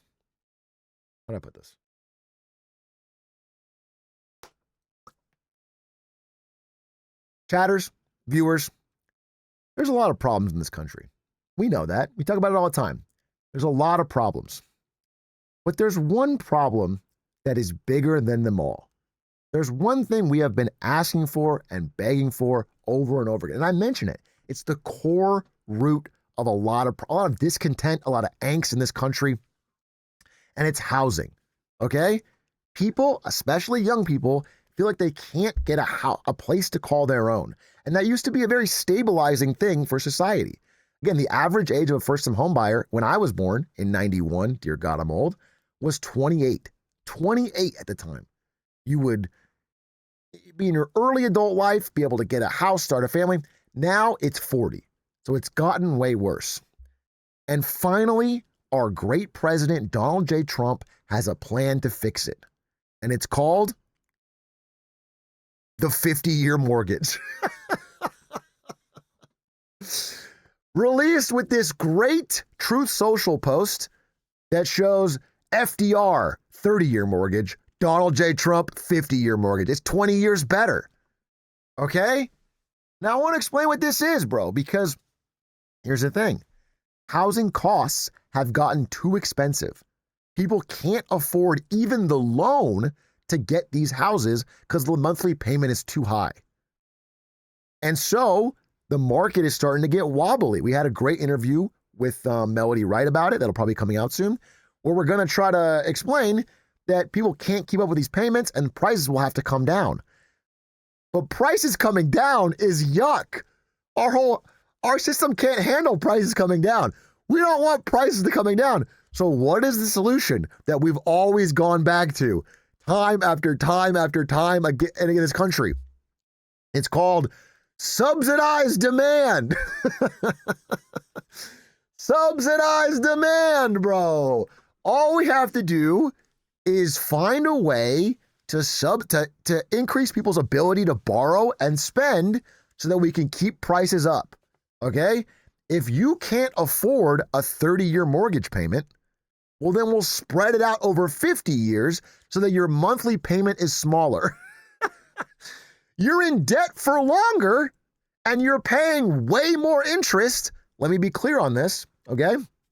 So the average U.S. housing cost, $400K right now. It's the average U.S. house. Now, obviously, it's way higher in some places, but $400K is the average cost of a house in the United States. So on that average house, if it went from a 30-year mortgage at current mortgage rates to a 50-year mortgage, you would save about $300 a month in payments. Hell yeah, brother. You can take out that big loan. You can take out that big loan because you can have $300 extra a month. How about that? And the only downside is that by the time you're done paying it all off, you will have paid an additional 400 grand in interest. 86% more interest over those next 20 years. But it's a small price to pay for a smaller monthly payment. How about that? Again, you can see this here. Total interest paid on a $400K house. For a 30-year mortgage, you're still paying $463K in interest. That's what it is now. Like you end up paying in total $863K. You pay more in interest than the cost of the house. But because it's stretched over 30 years, that's what you get for a 30-year loan, bro. But when you're doing 50-year, you're not paying $863K just in interest on a $400K house. You are essentially in debt slavery for your entire life. 50 years is, you could be going into your 90s at current rate. It's absurd. And so it's so comically a bad idea. It works in that it lowers monthly payments and kicks the can down the road. It is the ultimate solve nothing, change nothing, fix nothing, kick the can strategy. But it is so transparently not how people want to live or what they want their life to be like. And by the way, it's not just this one proposed tweet from Trump. Bill Pulte, who we've talked about, who's the head of the Federal Housing Association, came out, the FHA, and said, thanks to President Trump, we are indeed working on the 50-year mortgage, a complete game changer. But a game changer for who? It is a game changer to keep housing prices propped up as boomers die and sell. That's what it is. As boomers near the end of their life and they have multiple properties they are trying to unload and can't sell right now, they need people to be able to take out these loans to buy them. And because they can't afford a 30-year mortgage, they're going to extend it to 50 years. I hate this. I can't tell you how much I hate this.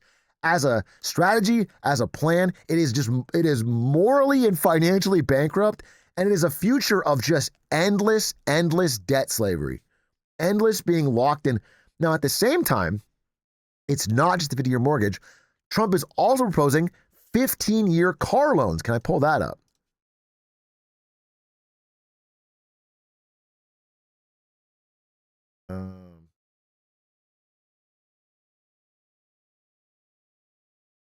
Let me see.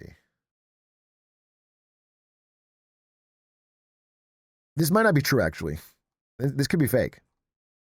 I got it lumped in. The 50-year mortgage is real, but I don't see anything about the 15-year car loans. Ed Krasenstein said it, but I don't see anything from Trump. So maybe I'll hold on that one. I'll hold on that one. I don't want to say that without fact checking. But anyway, either way, the two things that I know he proposed, because I have three things, and I know that the first and third are. So the first one, 50-year mortgages. The third one is $2,000 stimmy checks. So Trump is also proposing a $2,000 stimmy check funded with, I guess, the tariff revenue. This would be more than they've made on all tariffs. So they've already spent the tariff revenue on other things. And also, the tariffs might be knocked down by the Supreme Court. The only way this money is coming from is debt. Like the government's going to borrow it because we don't actually have it from tariff revenue. So a $2,000 stimmy check and a 50-year mortgage is a clear sign that they are trying to head off a downturn by massively subsidizing demand, by just throwing more money at the problem, which again causes rising prices. Housing prices will go up if 50-year mortgages, and you'll just be in debt longer. It's horrible. I think I want to kind of sum this up in a key phrase that is the core of my content for years now, which is whether it's Trump, whether it's Republicans, whether it's Democrats, whether it's a different country and if you live in a different country and it's your own government, somebody somewhere is going to have to take the pain.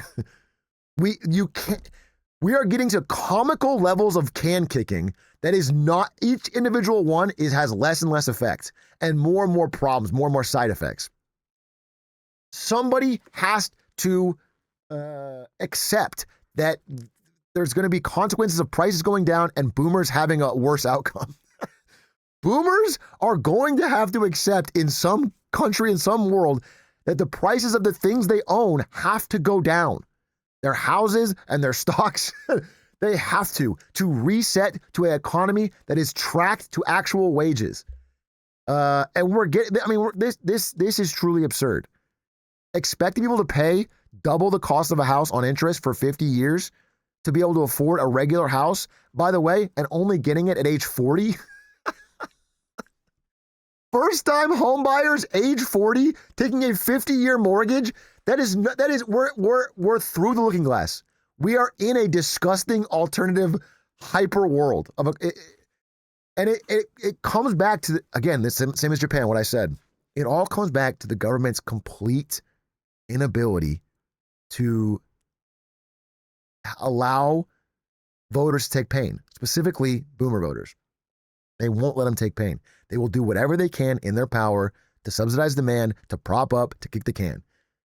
Things don't work when you do that. The truth is that these prices need to come down, and they would come down in a normal economy because they would be tracked to wages of people that can afford them. Anyway, it's bad. So I like what Amy Nixon here said. Young people will be in debt for their entire lives. Their kids will inherit mortgages on home. Imagine passing down a mortgage to your kid. It's crazy. 50 years, that'll happen for a lot of people. They're getting a bill.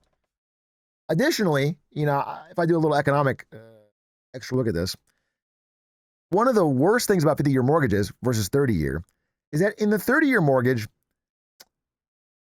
for the first few years, you are paying basically only interest, but you relatively quickly start putting some of the money you're paying towards equity, owning piece of the home. So after like 10, 15 years, you own a good chunk of your home. You have equity built up. In the 50-year mortgage, you are paying basically only interest for decades. Like you could get a house at 40 and at 60 still own like 2% of the house. Like you own a small percent. You've just paid nothing but interest. So that it's just a dark future, bro. It is a dark future. Now I do want to say, I'm not trying to toot my own horn here, but this is a quote from me. You don't.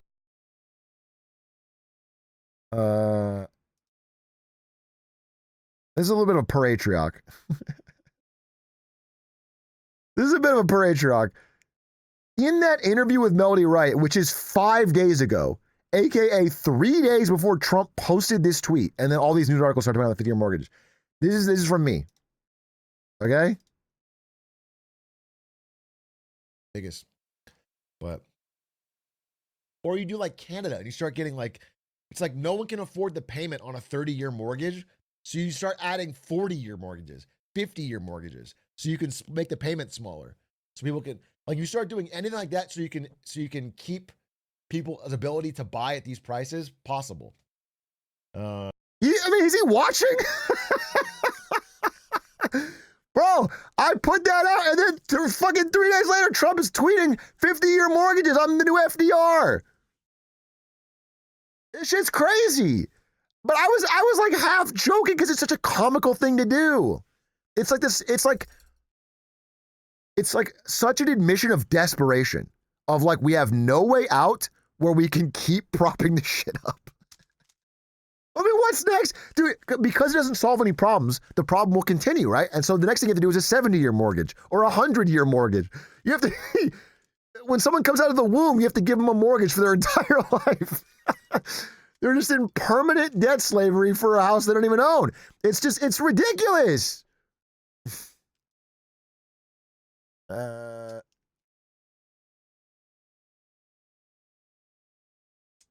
I shouldn't say anything. You're gonna be watching, dude. I'll be fucking, I'll be having it next.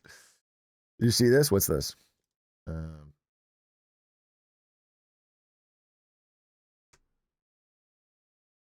White House officials are furious with Bill Pulte, the Federal Housing Finance Agency director, who talked the president into suggesting a 50-year mortgage plan.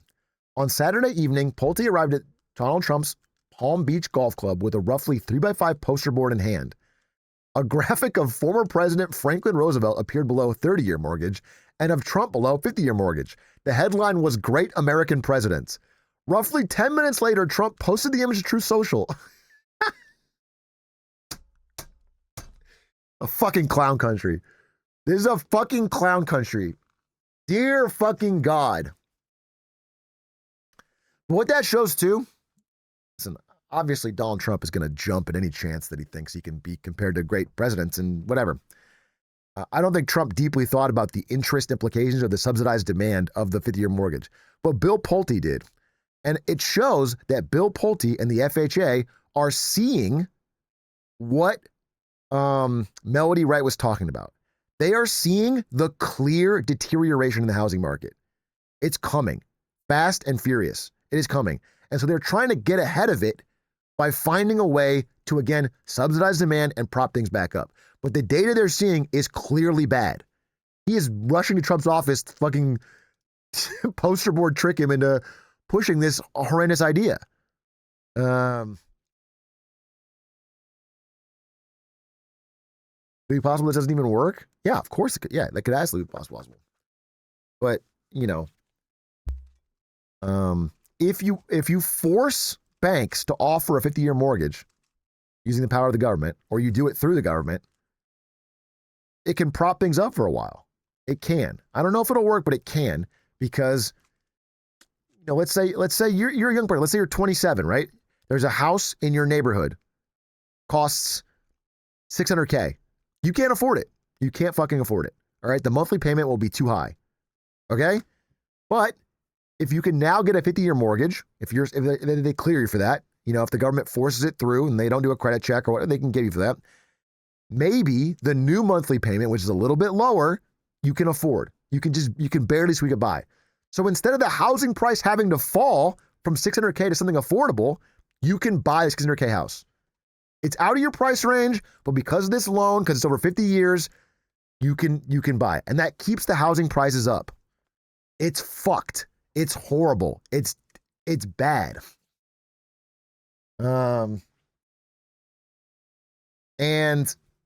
we don't want it, but it could work to keep the housing prices up. But it's just a can kick. It's a can kick. Debt really is a magical free money with no consequences. Yeah, I think that really summarizes my content, actually. I think the core message I'm trying to give across is that debt is perfect and good, and nobody ever has to pay down the road. It's that government and people can just borrow and borrow and borrow, and there's no consequences, and it's great.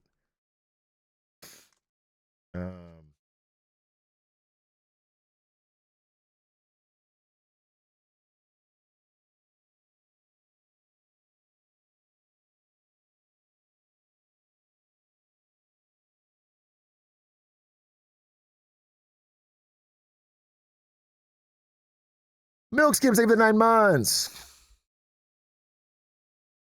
Austin, thank you for the 13 months. Did you see this? What's this?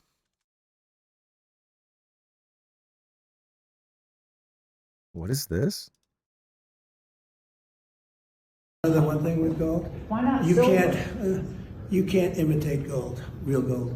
There's no paint that imitates So gold. these aren't like from Home Depot or something? No, this is not Home Depot stuff. No, This is- not stuff you buy. This is not Home Depot. Another one. I mean, as a fellow gold bug, I think Laura Ingraham needs to shut the hell up and respect our president. Okay? He's right.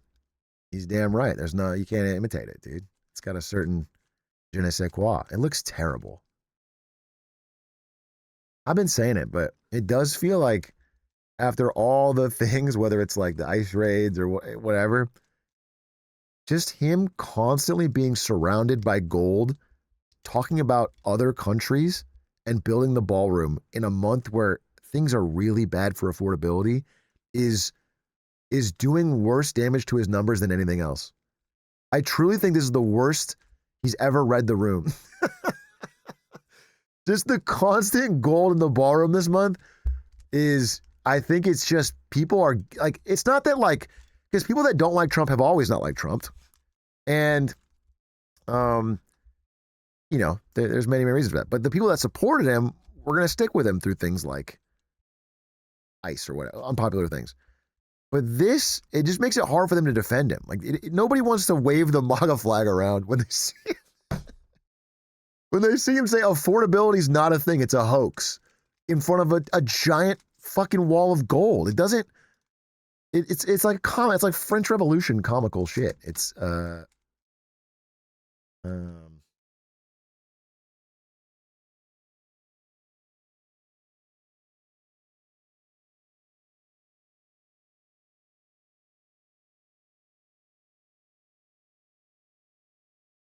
should make your stream room gold. Oh, I will. When I cash in my gold, I'm going full Don ET, bro. It's gonna look like a narco fucking compound.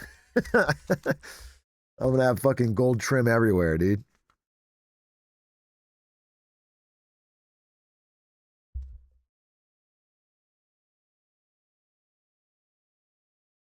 I'll get a gold grill.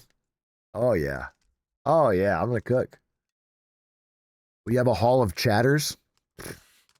How can I fit every chatter? You know what I'm saying? If every chatter is special, why would I have a hall of some? None are more special than others.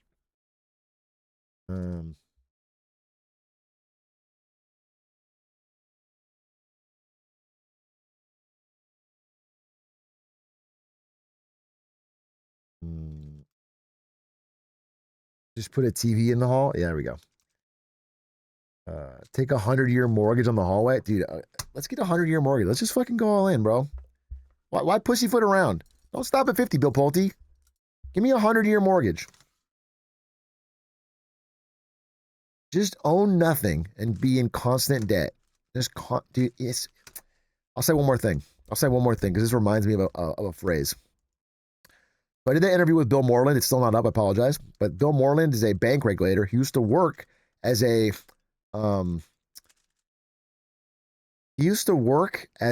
risk officer at a major bank, which would mean he would look at the bank's books to make sure they were not taking undue risk with their loans.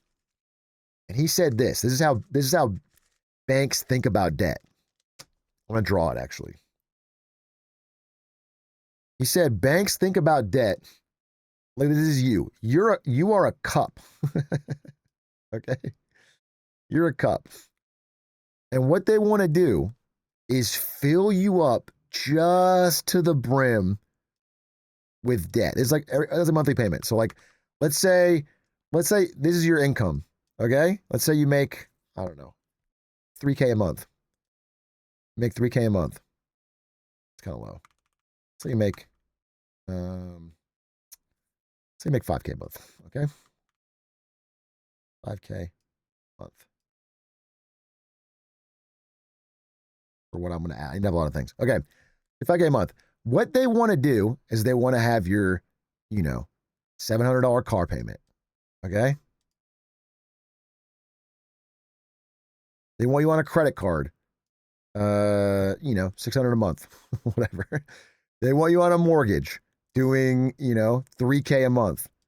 They basically want to fill this up exactly to the brim. And then he said, if you're really good at the job, if you want to get promoted, they have to find a way to make it bubble over just a little bit without spilling. They need to make sure that every available dollar that you have that can go to a monthly recurring payment is going to it. And so they try to find creative ways, like their whole job is to find creative ways that you can afford more debt, that you can continue servicing debt constantly. And it really is horrifying. And it's not just like, I think some of you look at that and go, oh, it's just evil. It's just, that's just evil. But what you're not understanding is that it's also stupid on their, it also adds incredible risk on their part. Because if it bakes in all this risk to our economy, because if this changes at all, you have no wiggle room. And the only reason that the banks can do this is that they expect to get bailed out if shit goes wrong. It's the moral hazard. If the government did not bail out and guarantee this insane level of debt, they would have to be way safer about it. They wouldn't give you the debt right to the edge of your fucking bubble because they know if you lose your job or you make slightly less this month or whatever, then all of this can come crashing down. This can all be debt you can't pay, which is happening to a lot of things. The defaults are rising.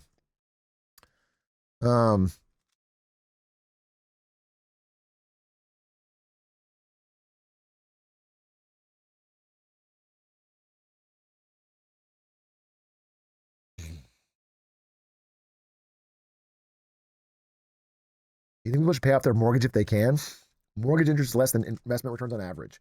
Feels like you should pay down the debt if you can, but mathematically it makes more sense. If you have a 30-year mortgage, it depends on the interest rate that you're paying every month. If you have like a 2% interest rate, you should not pay that down. You have an incredible deal. You have a 3% or a 4%, I wouldn't pay it down. Once you get above like 6, you could make the strong case that paying it down is a smart thing to do because that's a greater return than a U.S. Treasury. So when you're paying that debt down, you're basically guaranteeing 6% return. That's 6% interest you're not paying. 6.7, baby. What is paying it down? I'll explain it. Yeah, these might seem like simple questions. Please ask them. I think most young people don't know enough about mortgages. But I'll say it like this. So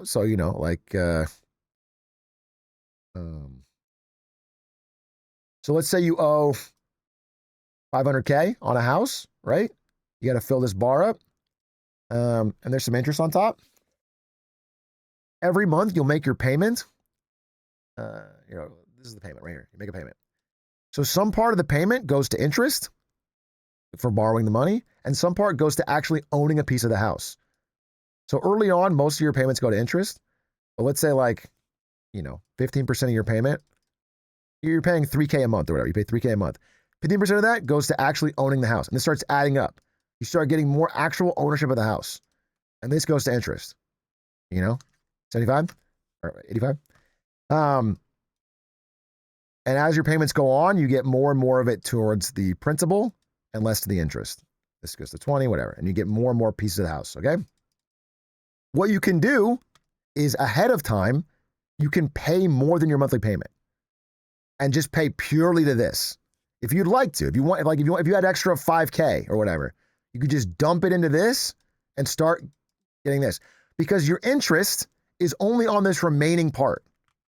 The interest is on what's left.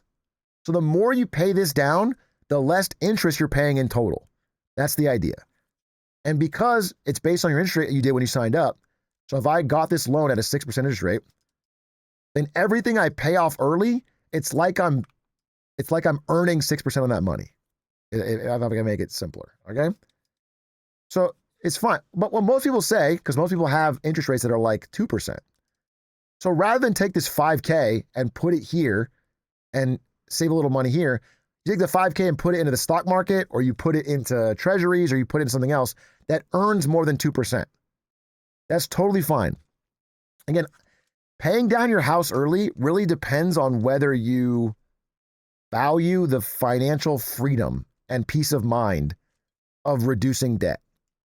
But the purely mathematical smart thing to do is usually to not pay down more than the minimum and put it into something that has a return. That's the general accepted thing. I'm of the opinion that, there's a lot of benefit in building this equity, reducing your interest payments, making progress. It's guaranteed. You feel more like you have ownership. Paying this off eventually is going to feel great, but there's different sides to it, right?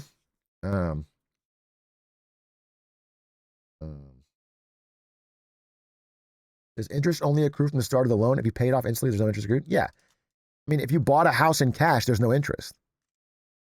If you take out a loan and then pay it off instantly, there's essentially no interest. Yeah. The interest is the cost you pay for borrowing the money. It's because you don't have the money, they're giving it to you, so they're charging you a fee, basically. That's the interest. So if you go the full 30-year loan, you're paying the maximum amount of interest.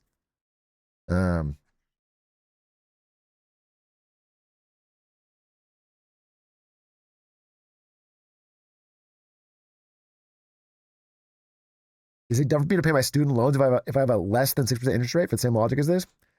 It's the same logic. It's your call. Like, if you think you can earn more than your interest rate, then the mathematical thing to do is to pay the minimum and put the money to work. But what I'll say is, once you get above like 5-6%, and you're saying, I know I can earn more than that, you're kind of lying to yourself. You're kind of taking a risk. Maybe you can, but it's not guaranteed. 5-6% is like above a government treasury, so you have no perfectly safe way to earn that much. You have to take some kind of risk. So it's kind of nice just to pay down the debt, get the guaranteed return, and have less money owed to people. You haven't seen my parlays, though? I haven't seen your parlays. Maybe your parlays are fucking untouchable. Ever seen Dave Ramsey? I think you're a younger version of him. I think Dave Ramsey is good at getting young people to be wary of debt. But I don't know. I don't like that whole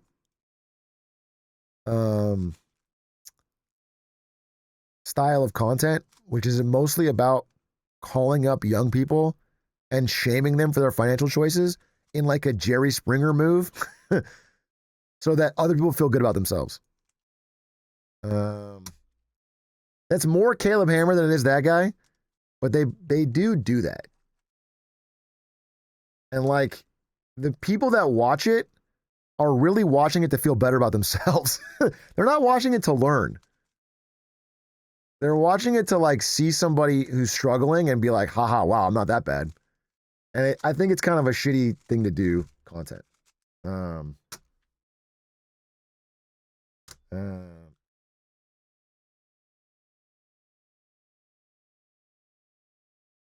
He said he wouldn't take a 0% interest billion-dollar loan because all debt is bad. Yeah, it's just stupid.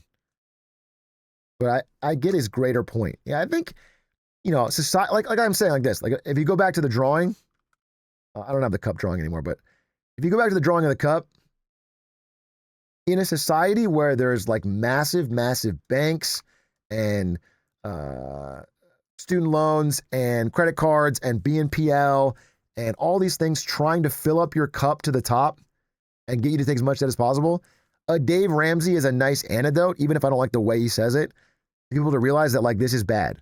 Like, you shouldn't be trying to maximize your amount of debt you can afford a month. You want to have a big buffer room. Some debt's okay. Like, like if it's investing in yourself, if you're taking on some debt to take a class or learn or get a degree, like these things can work, but you want to try to minimize. So you got a buffer room.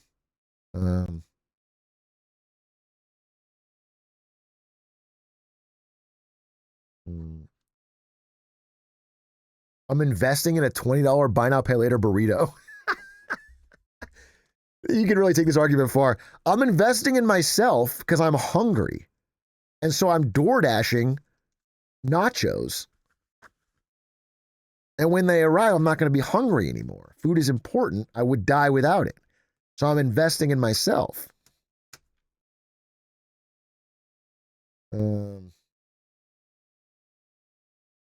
My brother spends $5K a month on food and clothing. That's crazy. Really high. On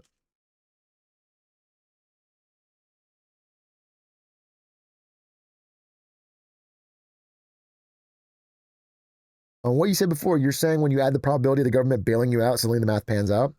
Well, look, like I said here, right? I mean, I fucked up this drawing. But like, okay, you're a bank, and you see this guy who's like right at the limit of his debt cup. This guy makes $5K a month, and 4.9K is allocated. It's going to different loans. Like, this guy's paycheck to paycheck, all right? All of his money is going to servicing the debt on different loans, credit card, student loans, car, house, whatever. If you're a bank and you're like, should I give this guy a loan for a jet ski that'll cost $200 a month? I mean, maybe he can afford, or even say 100, even if it's 100, it's $100 a month. You go, if you are a proper risk assessment bank, you go, listen, this is too risky. He's probably not going to pay us back for the jet ski. He's right at his limit. He's gonna default. Something's gonna go wrong, and then we're not gonna get our money back. But if you're a bank that goes, if he defaults, the government will have our back. Well, then you give him a $200 loan. Who cares? Like you want him to take on more debt because you're getting the payments. That's the world we're in. We're in a world where the banks don't have to take proper risk. So they give you more loans than you can afford because they know if shit goes south, they're fine. That's called moral hazard. And that's the problem. Can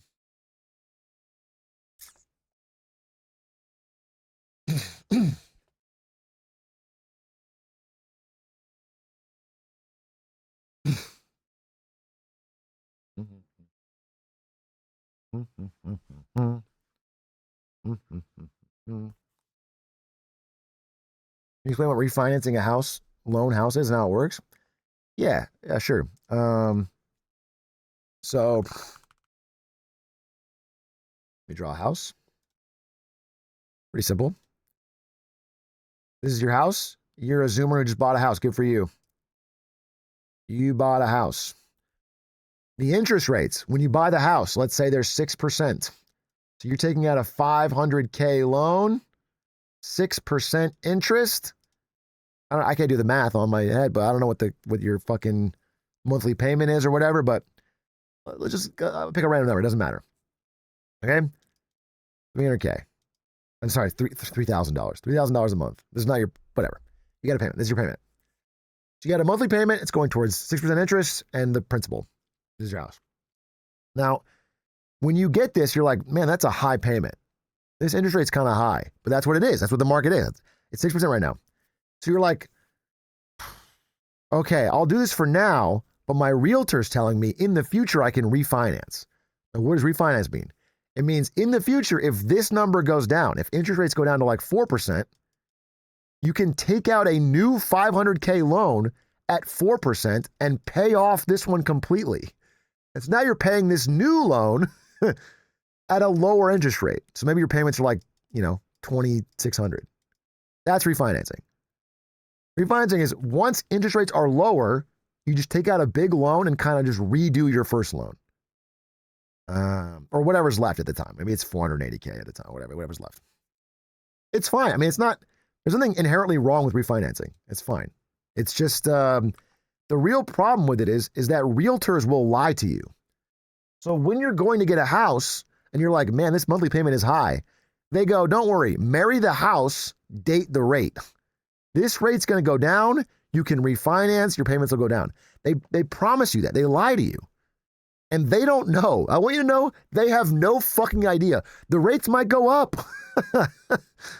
If you hear marry the house, date the rate, or you can easily refinance, just know they are lying through their teeth because they get a cut of this sale and they just want you to get the deal done. So just know. I mean, the rates could go down and you could refinance it. People need to do that. That's what they're trying to do. In fact, what they're trying to do right now is add a 50-year mortgage so you can refinance your 30-year to a 50-year and get your payments down.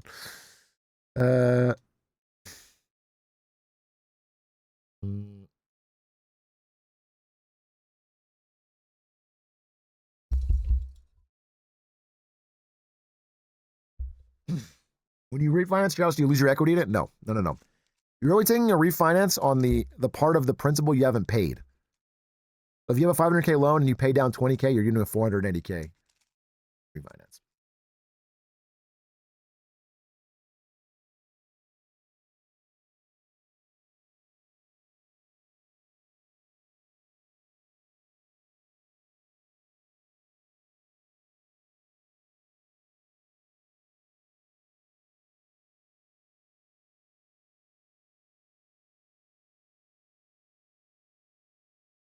And then the last thing I'll say, because I want you to understand.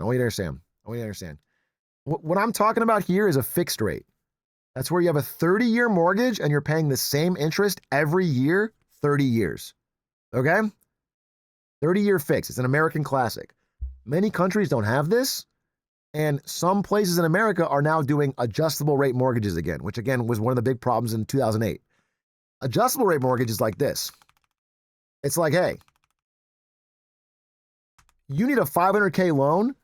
This payment is too high. But we're going to give you a $500K loan, and the first 3 years will be 2% interest, or 1% interest, or 0% interest. Okay? You'll have very low payments for the first 3 years. You'll pay, $1,200. You'll pay nothing. You'll pay really low. And then after 3 years, it'll adjust up to the market rate, whatever that is. But don't worry, by then it's going to be low. Don't worry. And what happens with adjustable rate mortgages is that people get them and they can make the payments fine and dandy for the first year, 2 years, whatever long the arm lasts. Usually it gets a 2 year adjustable rate mortgage. They make the payments. And then all of a sudden, it spikes up to the actual rate, 6%. And their payment goes from $1,200 to $3K. And they can't afford it. And all of a sudden, it's fucking chaos. All of a sudden, they're screwed. And then they have to kind of try to sell the house to get out of the money. And everyone's trying to sell at the same time, and the prices come down. That's like 2008. So you have to be wary of it. This happens a lot with cars. A lot of you have probably been faced with a possible car loan where they go like 0% down, 0% APR for the first 24 months or whatever. And basically what it is like you can buy the car for like no money and no payment. It doesn't kick in for 12 months, 16 months, whatever. And then when it kicks in, suddenly you have this big payment you weren't thinking about. But they've already got you. You're already contracted. They don't care. I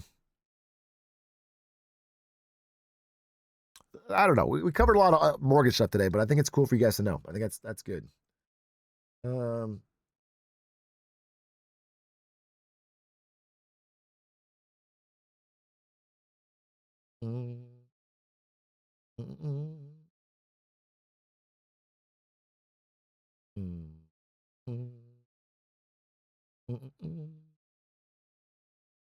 Go back to playing games, anime boy. Can you imagine I was streaming this whole thing on Sea-Dog's channel? They'd be like, what the fuck is going on? I've been talking about mortgages for fucking an hour and a half.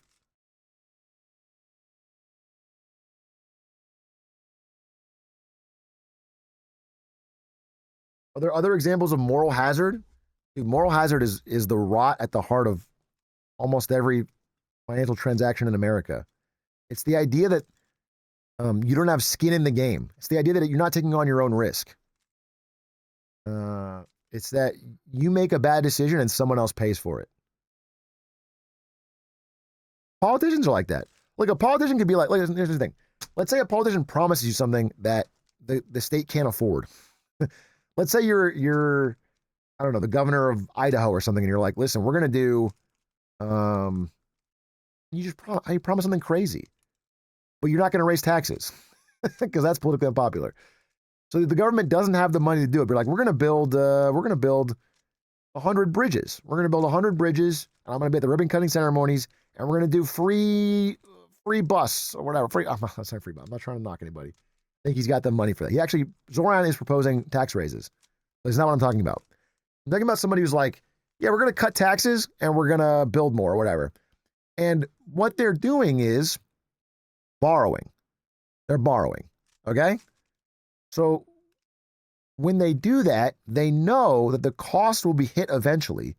But because they're a politician, they know it'll happen to somebody later. They might borrow at 20, then do a 20-year bond, right? They're borrowing to do things that are good for him politically now, but bad for the state and the budget later. And that is moral hazard because you as the politician don't care. That's someone else's problem. That's the future problem. I get to be famous and get votes now. That's moral hazard.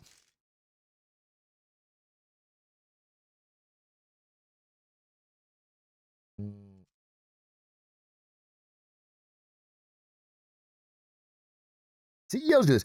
CEOs do this too. So if you're a CEO of a company, right, and you're like, listen, this company's great. We want to build it for the long term. We do a good product at a good price. But I, the CEO, get paid a lot if the stock goes up in the short term. If I can get the stock up this quarter, I get a big bonus. So what I do is instead of taking the money and investing it into R&D or taking some of our profit and putting it into R&D or saving it for a rainy day or giving it back to the shareholders, I buy our own stock. I do stock buybacks. Okay? I take that extra money and I buy the stock. And that pumps the stock price, which allows me to get my bonus. And that is moral hazard. That's you knowing you're not going to be around for the consequences of this action. That's like Intel. Yeah, then you dip.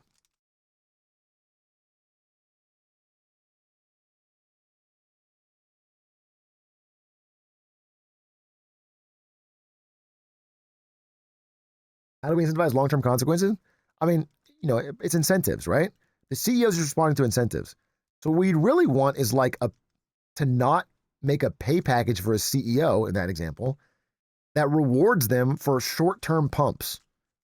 You want to reward them for long-term outperformance. That would be the thing. And then if you reward that, that's what you'll get. Or, for politics, it's hard because it's hard to get voters to understand the long-term consequences of things. It's really hard. It's hard. I've thought about this a lot. It's tough. It's hard to get people to understand,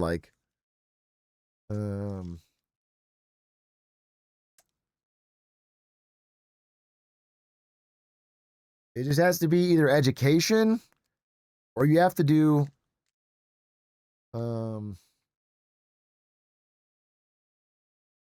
I am a guy who would not necessarily be opposed to having all politics be more local. Like having strong local democracy, but then it's purely representative, where the people that, it wouldn't be that crazy.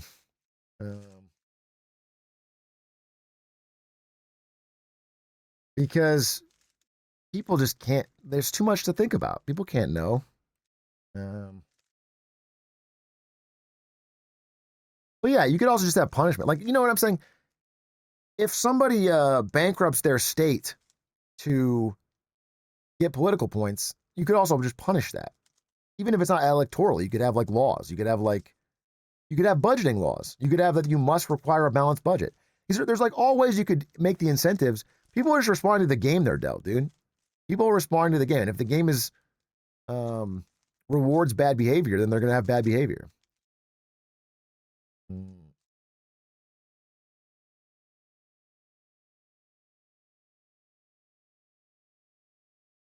Oh, thank you for the gifties. I can't really see. It's hard to see the activity feed on this setup. There, I can get it. Blitzkrieg, thank you for the 5 gifties. Yegrin, thank you for the Prime. Ojama Kanan, thank you for the 6 months. Super Stu guys, 17. All right, Ham Wham, thank you for the 23. All right, let me do the last thing I want to talk about.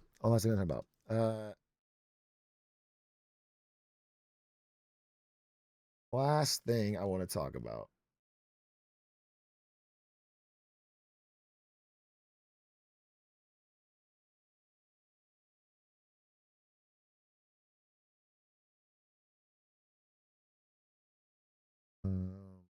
Fortnite. I want to talk about Fortnite for a while.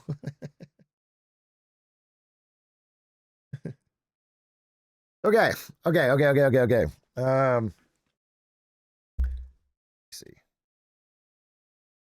If you have seen The Big Short, you may know Michael Burry, played by Christian Bale in the movie. He is the guy who first saw the housing bubble in 2007. He read the actual documents. He saw the dog shit FICO scores. He saw the adjustable rate mortgages. He saw the things that couldn't be paid. And he made a massive bet, a little early, but a massive bet against the housing market that paid off. Now, the real Michael Burry is a little more complicated. And he's had a pretty interesting history since then. People will say he's predicted a lot of crashes that haven't come true. I will say, if you look at his fund's performance, I think I have it here. He definitely has had a couple. He's tweeted some things that are just dead wrong. But he's had here. This is his performance over the past 10 years. He's done rather well. Over the past 5, pretty well. In the last 3, pretty badly, and over the last year, a little bit less than the S&P 500. So, in the recent years, he has not adapted well to our current insane market. But over 10 years, his performance does beat the S&P 500. That's Michael Burry. Okay, so it's a complicated man. And he has been off of social media for a while now. Oh, I dropped the roof. He's been off of social media. Recently, he got back onto X.com, aka Twitter. His username was Cassandra Unchained, I'm sorry.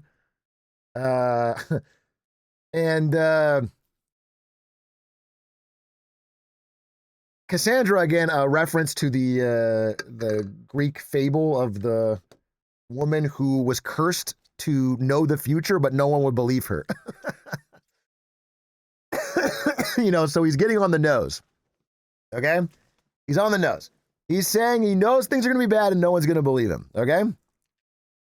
And he tweeted this. He said, "This was me then. This is me now. Oh, well, it worked out. It will work out." So he's back. And he posted this. Sometimes he's using photos I guess if Christian Bale played me in a movie, I would use the screenshots too. But it is funny because in real life, he looks more like this.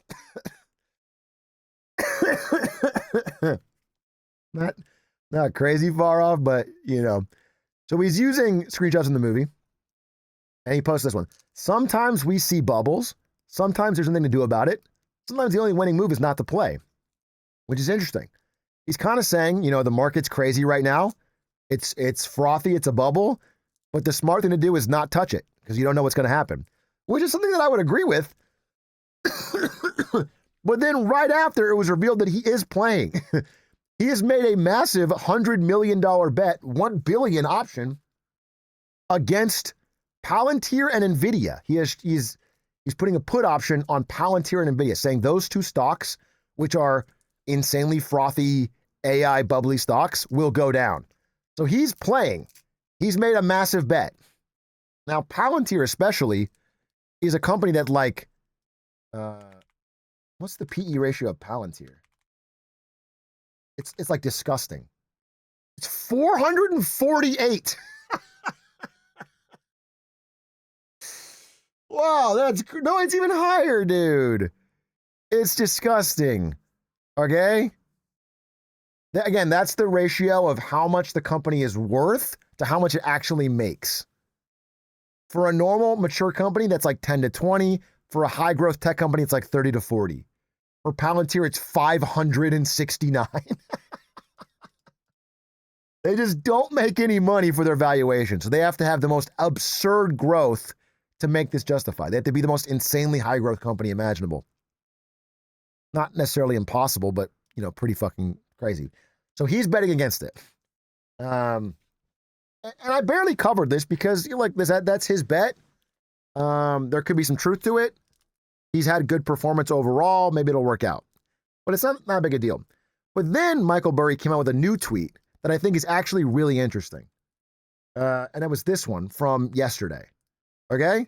And it's about depreciation. And I want to go through it kind of line by line and make sure you understand it because I agree with this. This is something that I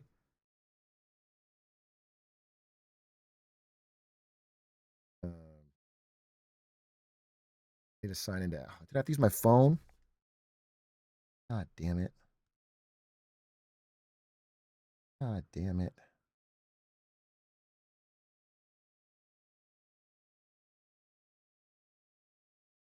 My number was 47. That's pretty cool.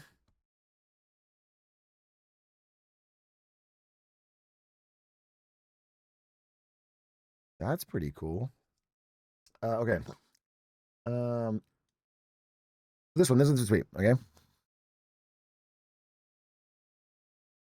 Don't read that out. I already clicked that. I'm already through it. Okay, I can't do anything about it. Okay. This tweet. Understanding depreciation by extending useful life of assets artificially boosts earnings. One of the more common frauds of the modern era. So this is part of, he's openly declared war against basically NVIDIA, Palantir, and the entire AI bubble. And after not tweeting for a long, long time, for being completely off social media, he's now back with a massive bet and talking. Massively ramping cap. I can go line by line and explain this, but Let's read it first. Massively ramping capex through purchase of NVIDIA chip servers on a 2-3 year product cycle should not result in the extension of useful lives of compute equipment. This is exactly what all hyperscalers have done. By my estimates, they will understate depreciation by $176 billion by 26-28. Okay, now let me explain what the fuck he's talking about. So, if you have a business, you guys pick. What business do you want? What is your business? Give me a business where you can actually, where you, glizzies. Okay. Glizzy. Okay, you have a hot dog stand. Okay, this is your hot dog stand. Hot dog stand. Okay, hot dog stand. There's a glizzy here. There, perfect. This is your dream come true. You have a hot dog stand. Okay. So first I need to explain what depreciation is. So if you're a hot dog stand, let's say you make $100. Should I do month or year? Fuck it. Fuck it. We'll do fucking. This is a bad hot dog stand. We'll do I need a bigger number. What would a hot dog stand make it in a year? Let's do 20K, okay? 20K. That's what you made on your hot dog stand this year. You made 20K. All right, you sold enough hot dogs to do that. Okay? Now let's say this stand costs 30K. Okay? So in year one, if you subtract the cost of your stand to get your stand, to get it all going, you lost $10,000. But let's say let me do this right. Let's say your cost of doing business, the cost of like making the dogs, your time, whatever, if you had an employee, the day-to-day cost of doing business is like $5,000. Okay?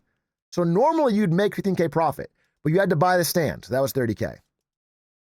Okay?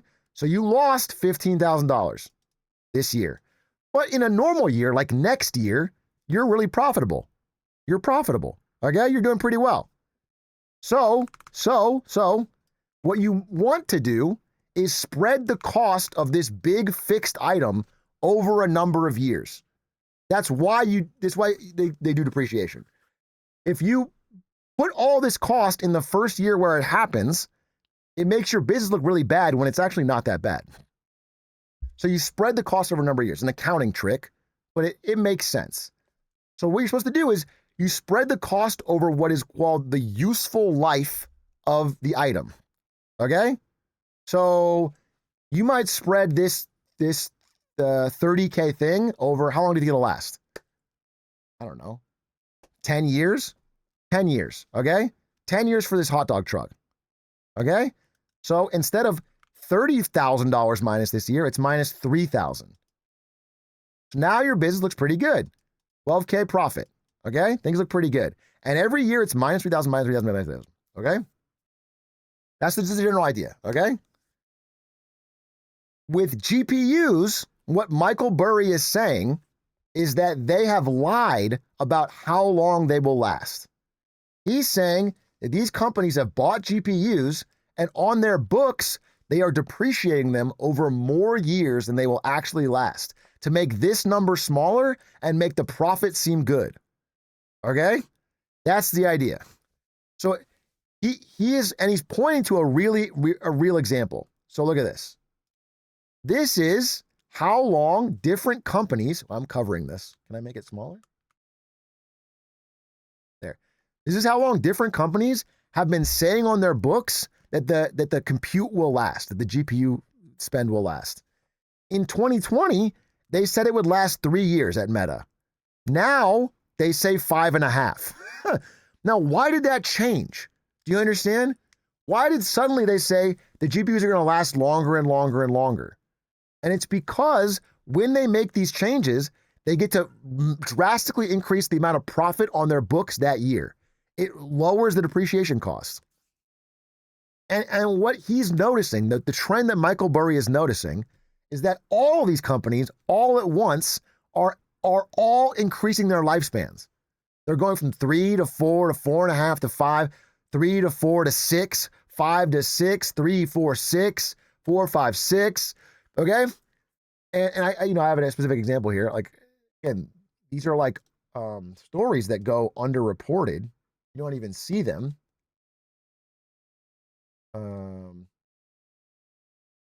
Here's one from Meta.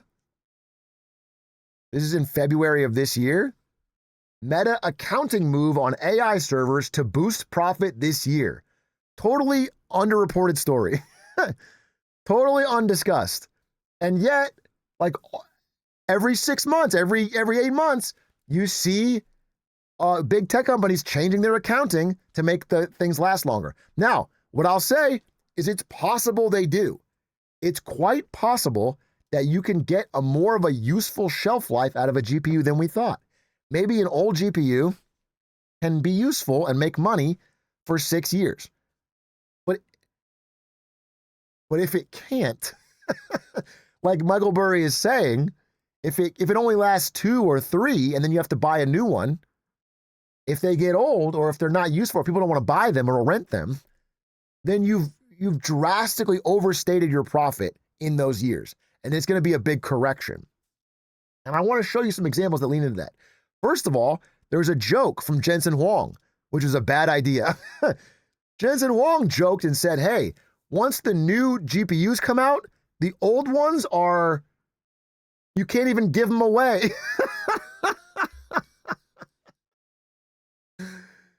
So like, they are all these companies are trying to claim that these old GPUs they spent all this money on are still useful and good, and they can sell them and they can sell the compute and it's valuable.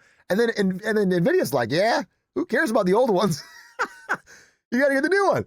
So like, this is directly contradictory. But also, here, wait, I got this one. The proof is they're not able to sell these old GPUs. Like, let's say you're like Oracle, right? You buy a bunch of GPUs, you build a data center, and then you rent out using that to AI companies. So if you want to do character AI or something, you will rent this data or open AI.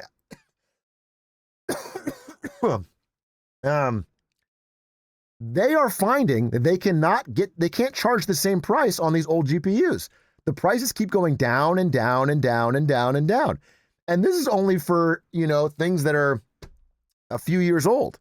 But after 5 or 6, are they really going to be making enough money to justify the initial cost? No. That's what Michael Burry is saying. I think this is like one of his best points. I think this is one of the, like, anyone can say that things seem frothy and overvalued. I say it all the time. Like, everyone knows that we're in like a crazy, frothy market. Like, valuations are extreme, but you never know when that's gonna change. But this is like him looking at hard data and going, they are lying in the accounting to make it seem more profitable than it is. And in fact, these GPUs are like a massive, massive expense that's only going to last you a few years before you have to buy a new one with another few $100 billion. So it's a real issue. It's like I think it's a smart take. And I thought this tweet was pretty good, which basically said, like, this is kind of how I think about it. Nervous that some large percent of the economy is held up by GPU depreciation napkin math. Like, it does feel like that's what it feels like. It feels like these companies are not being like, okay, this is the honest mathematical how long they're going to last and how much we can make on them, and let's be real. It's kind of like, let's say 6. let's say 4. Let's go 5. Let's go 6. Like, they just keep, you know what I'm saying? It feels very napkin math. And I think this is like a sharp insight by Burry, whatever you think about other things he's done. I think he's on to something worth talking about with it. Whether or not his fucking puts will pay off, I have no idea. I think betting against NVIDIA or Palantir have both been really bad decisions. Same thing as Carvana. I know that Carvana is a fraud company. I know it. I know that Carvana is giving car loans that will not get paid back. I know that Carvana is overpaying for used cars in a way that will punish them financially. But I don't know when it becomes real. I have no idea. And so you can't bet against it. It's just not So I don't know if Michael Burry's thing will work, but I do think he has a really good eye on the data of this, I think, accounting trick that big tech is using to make it seem more profitable than it is. To justify the 300 billion. And again, there's other articles that cover this. Like the AI bets that fueled big tech surge now threaten rich profits because the bills are coming due on some of this depreciation. Depreciation expenses are expected to rise, putting pressure on companies to show bigger returns in their investment, with some investors warning of a potential earnings headwind if AI investments don't lead to significant revenue and profitability growth. And that's with them kind of lying about how long they'll last.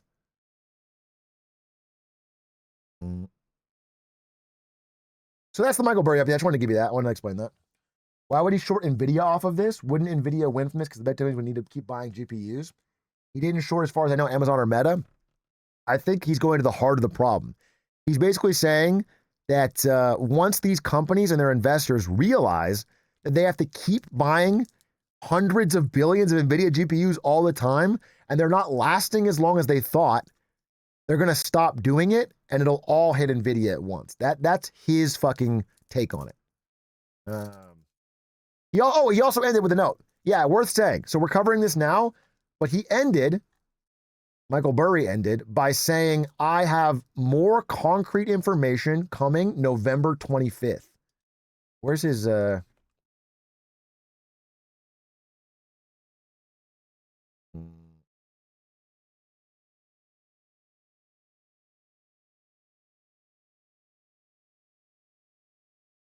his bio?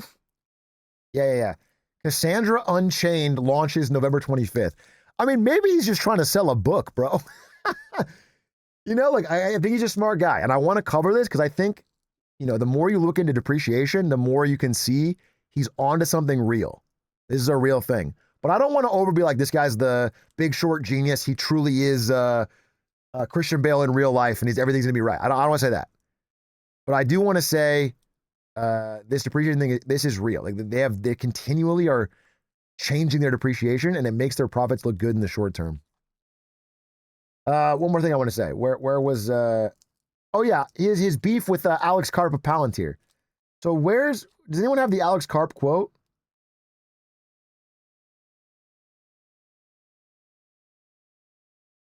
Because after Burry shorted Palantir, Alex Karp the CEO of Palantir lost his fucking mind.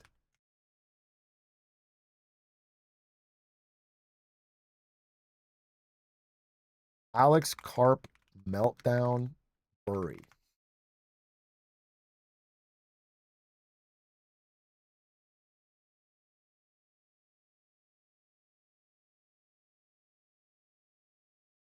Oh, someone's got it? Wait, let me see. Externally is. Here we go. Wait, is this the one where he calls him batshit crazy? I mean, my version externally is we gave venture returns, not just venture returns. We gave venture returns as if you're like, you know, I don't know, you like Peter Thiel, Sequoia, Khosla returns to the average person who is willing to do their own work and stand up against kind of tried but not true ideas like playbooks. So we're like the anti-playbook company. And then, I'm currently in a battle with, short sellers, primarily because they could go short some carcinogenic company, but they have to short arguably the best company in this country and in the world by any metric. And by the way, judge us by our enemies. Look who hates us. Go online. I guess people here have gone on X. Just forget you don't need to know anything else. Just look at who hates Palantir and look who hates me. And then judge us by that standard. What should our market cap be based on that standard? That's not what it's about. I hate this shit where people turn what your company is worth into a fucking mission statement political issue or what your beliefs are. It's about how much money you make. It's math. It's like vibes-based valuation. Dude, it's about profit. Money in, money out. It's just an insane valuation. People are shorting it because it is a risk to short it, of course. We're in a crazy market. But they're shorting it because it doesn't make sense. You are worth 500 times what you actually make on a day-to-day basis. But that's not what I'm looking for. He has one where he's talking about Michael Burry specifically. I think I have it right here.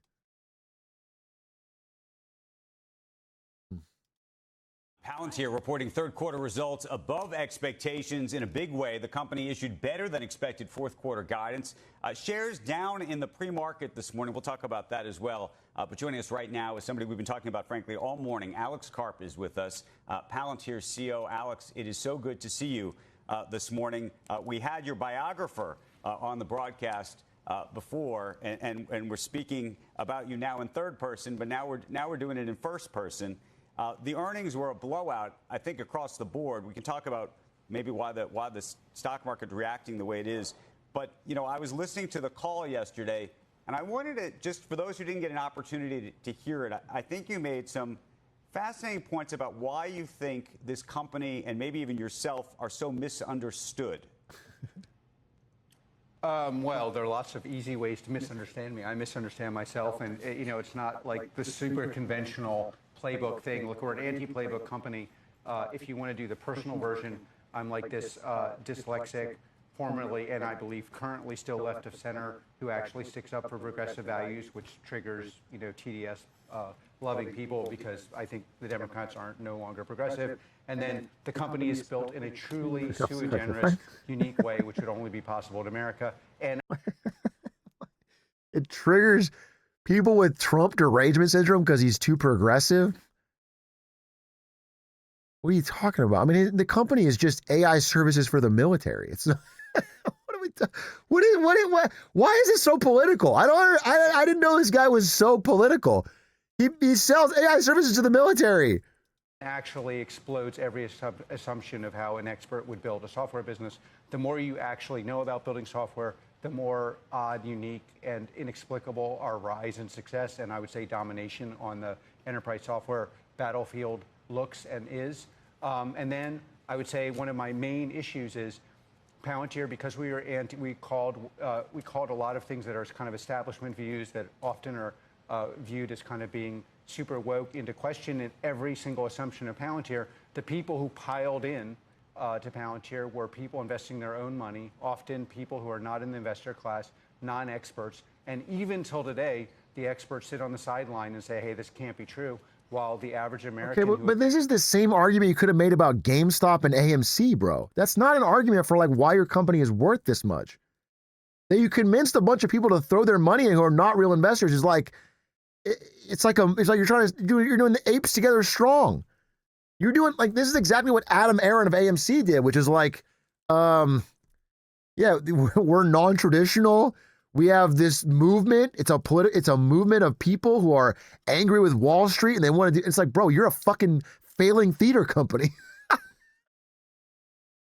GameStop is a good company though. No, it fucking isn't. No, it fucking isn't. GameStop is a declining retail games company. What are we talking about?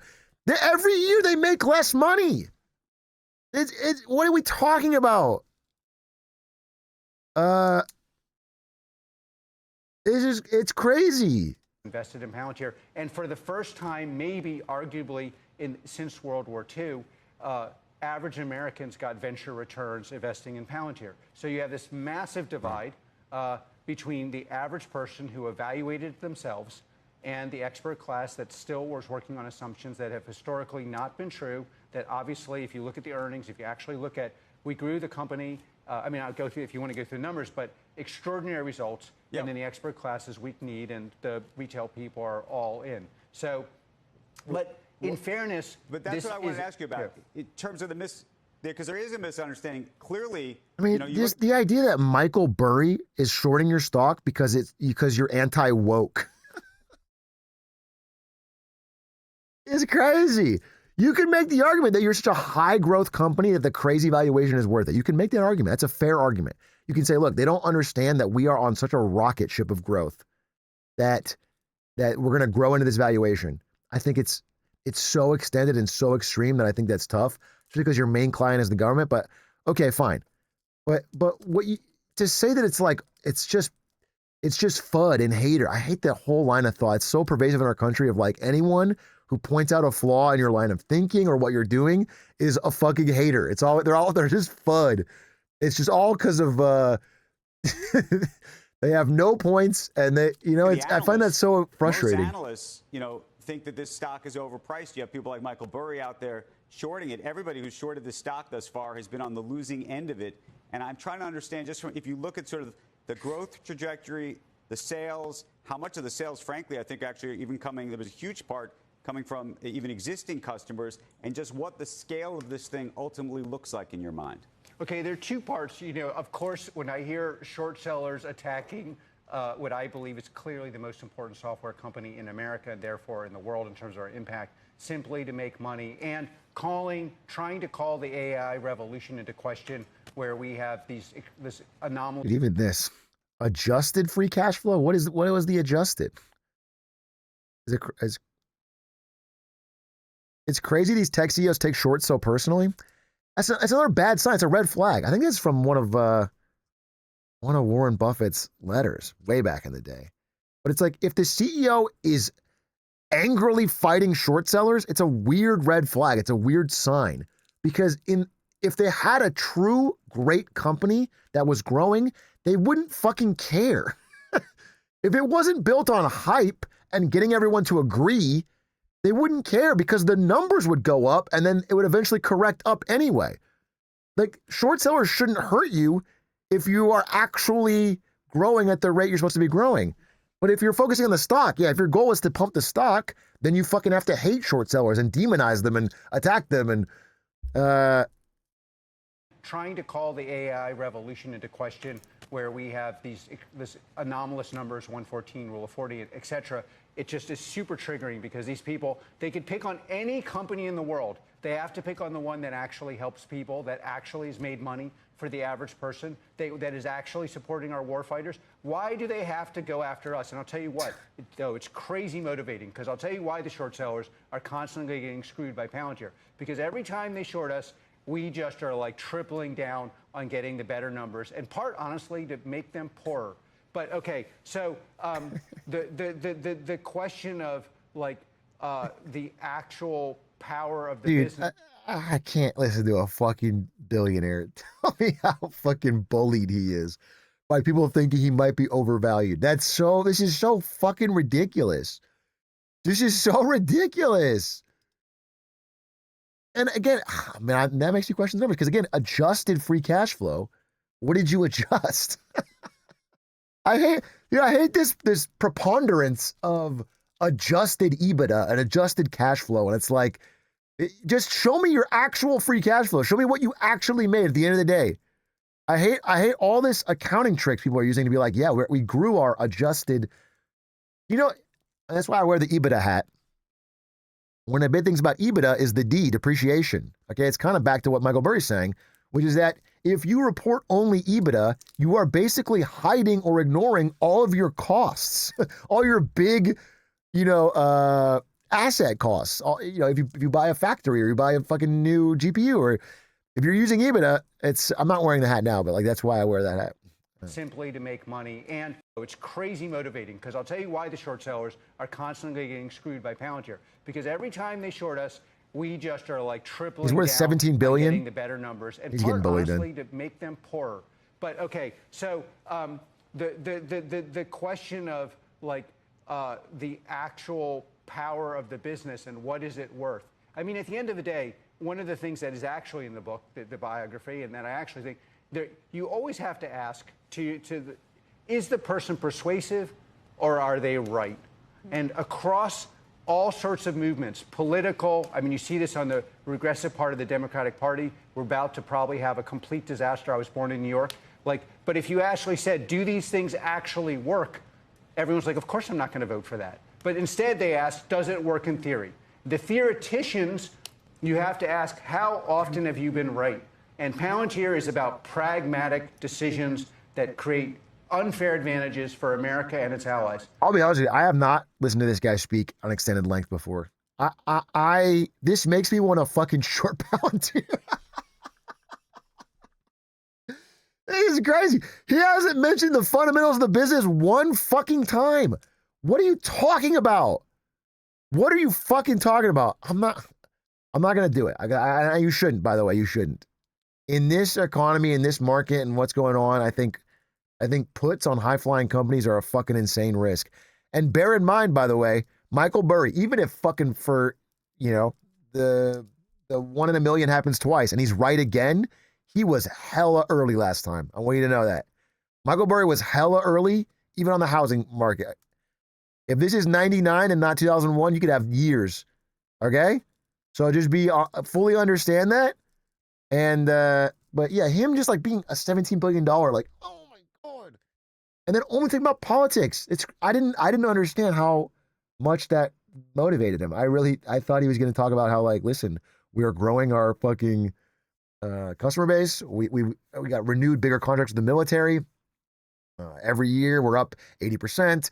He's not saying any of that. And on that, we've been right for almost 20 years on all major decisions, and I believe we'll be right going forward. Now, you could argue, I don't know, like they're constantly like, but they thought Palantir was overvalued at 10. They thought it was overvalued at 20. I'm not even here saying what the valuation is. I'm just saying find a company in the world that has a rule of 114, that has U.S. commercial growing at 121%, that aggregate growth in the U.S. is 77%, that has throwing off free cash flow in a way that's anomalous, and that is fully aligned with our customers.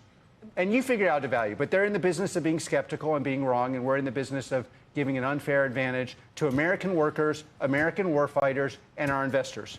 Being short is a very difficult place to be because you can lose everything, right? You can drive these people into the ground. Thank God. Like Michael Burry.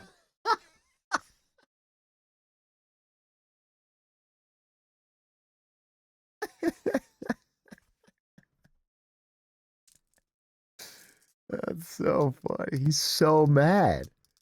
He's so fucking mad, dude. It shouldn't matter. Put a really big bet on it. It's almost $1 billion. It's $912 million. That's a big step for him to put into that. When you say you redouble your efforts, what do you do? What do you go back in? Well, first of all, it's like he's actually putting a short on AI. So the way I read it was us and NVIDIA, and it's like he's the biggest position is you, though. Yeah. I'm just looking through all of his shorts. Great. Okay. So, and then, by the way, with the shorts, it's very complex. It's not even clear that, honestly, I think what is going on here is market manipulation. We delivered the best results anyone's ever seen. It's not even clear he's not doing this to get out of his position. I mean, these people, they claim to be ethical, but, you know, like, they're actually shorting one of the great businesses of the world. And I'm not against shorting as a matter of theory, but I'm just saying, pick something that is not doing a noble task, and, you know, it's us against them, and that's a good position for us.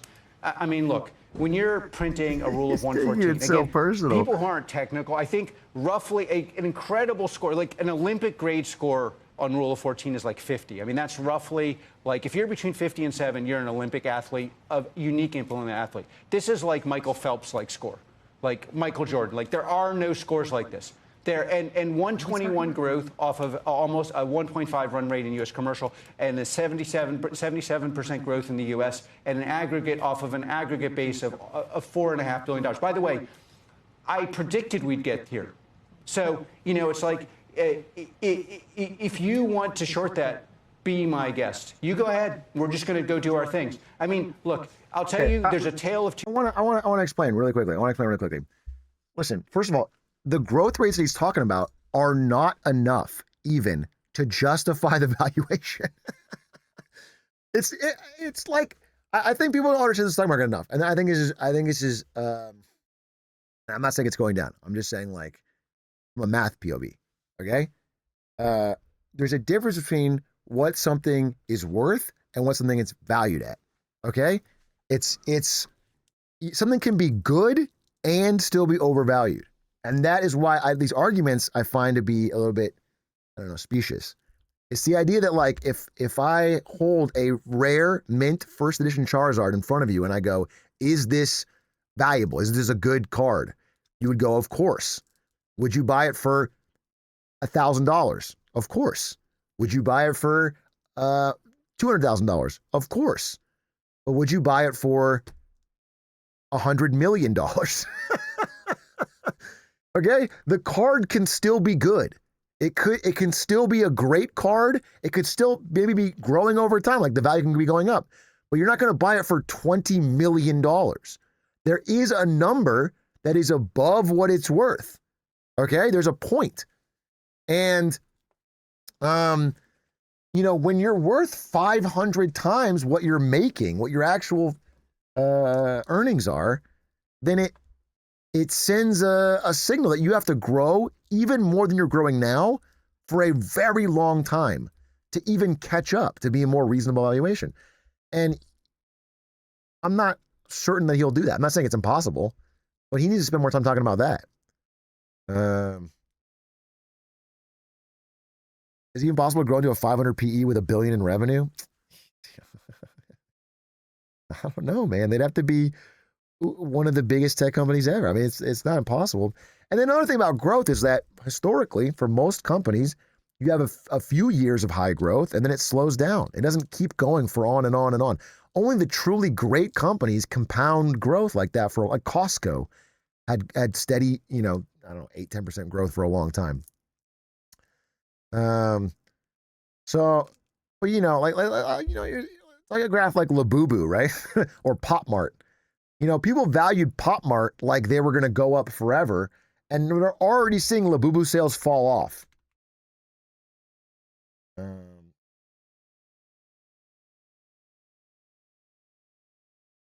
Okay, I'll show you this right here.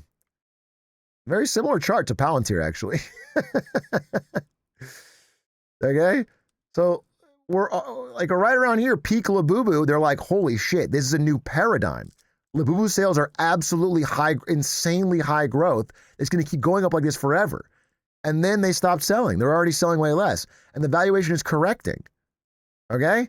So it's not like this is a normal thing that happens. And so for him to say, like, we're one of the fucking incredible companies of all time, you can't short us. It's just people thinking that maybe this is going to revert to the mean.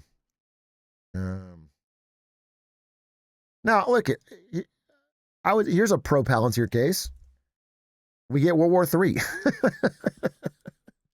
World War III comes along, the government is just fucking shoveling money to Palantir nonstop. They're getting massive, massive contracts, not just from America, but from all Western NATO, all of NATO. Well, that's a lot of money, man. That could probably justify the valuation. But that's your bet. So really, I don't know if it's very hopeful to bet on Palantir. You're basically betting on World War III. Two cities in our society. We need experts versus retail. And you see it like, you know, I don't know why these newspapers are helping Mandani win. I don't know why we can't have honest discussions about our future. I don't know why we have to allow fentanyl attack. But it's almost always sympathy for the expert that doesn't need it, the short seller that has some ridiculous reason for doing something against. I mean, most of GDP growth in this country is because of AI. Dude, the real question is, this tangent into Mamdani and fentanyl, when to avoid talking about your company.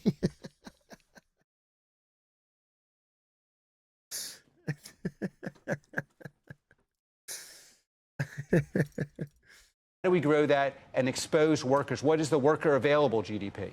That's the question for our society. Instead of aligning on that, we've got these completely. And again, if the numbers weren't there, great, be my guest. But then the numbers are there. So then you're not. It's not even clear he's actually shorting us. It's probably just how do I get my position out and not look like a fool? I don't know, but I do think this behavior is egregious, and I'm going to be dancing around when it's proven wrong. All right, we get another ad for Hero Wars. What's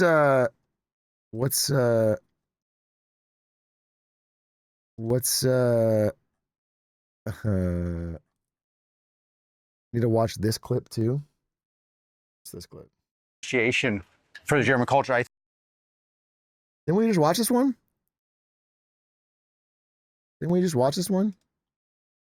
To this and deep appreciation for the German culture. I think one of the craziest things is you have this whole thing online where people like laud the Nazis. Like, I spend a lot of time talking to Nazis, like real Nazis, and like understanding what made them tick and what made them. I mean, part of the crazy thing about people who laud the Nazis nowadays is there's not a single Nazi that would ever have included them in their movement and would have shipped them off to the camps quicker maybe than they shipped me off to the camps. And it's like but to this and deep appreciation. He's a character, huh? He's a character. Talks to a lot of Nazis. That's so funny. She's just like, oh. Her response. Or maybe then they shipped me off to the camps. Her face. And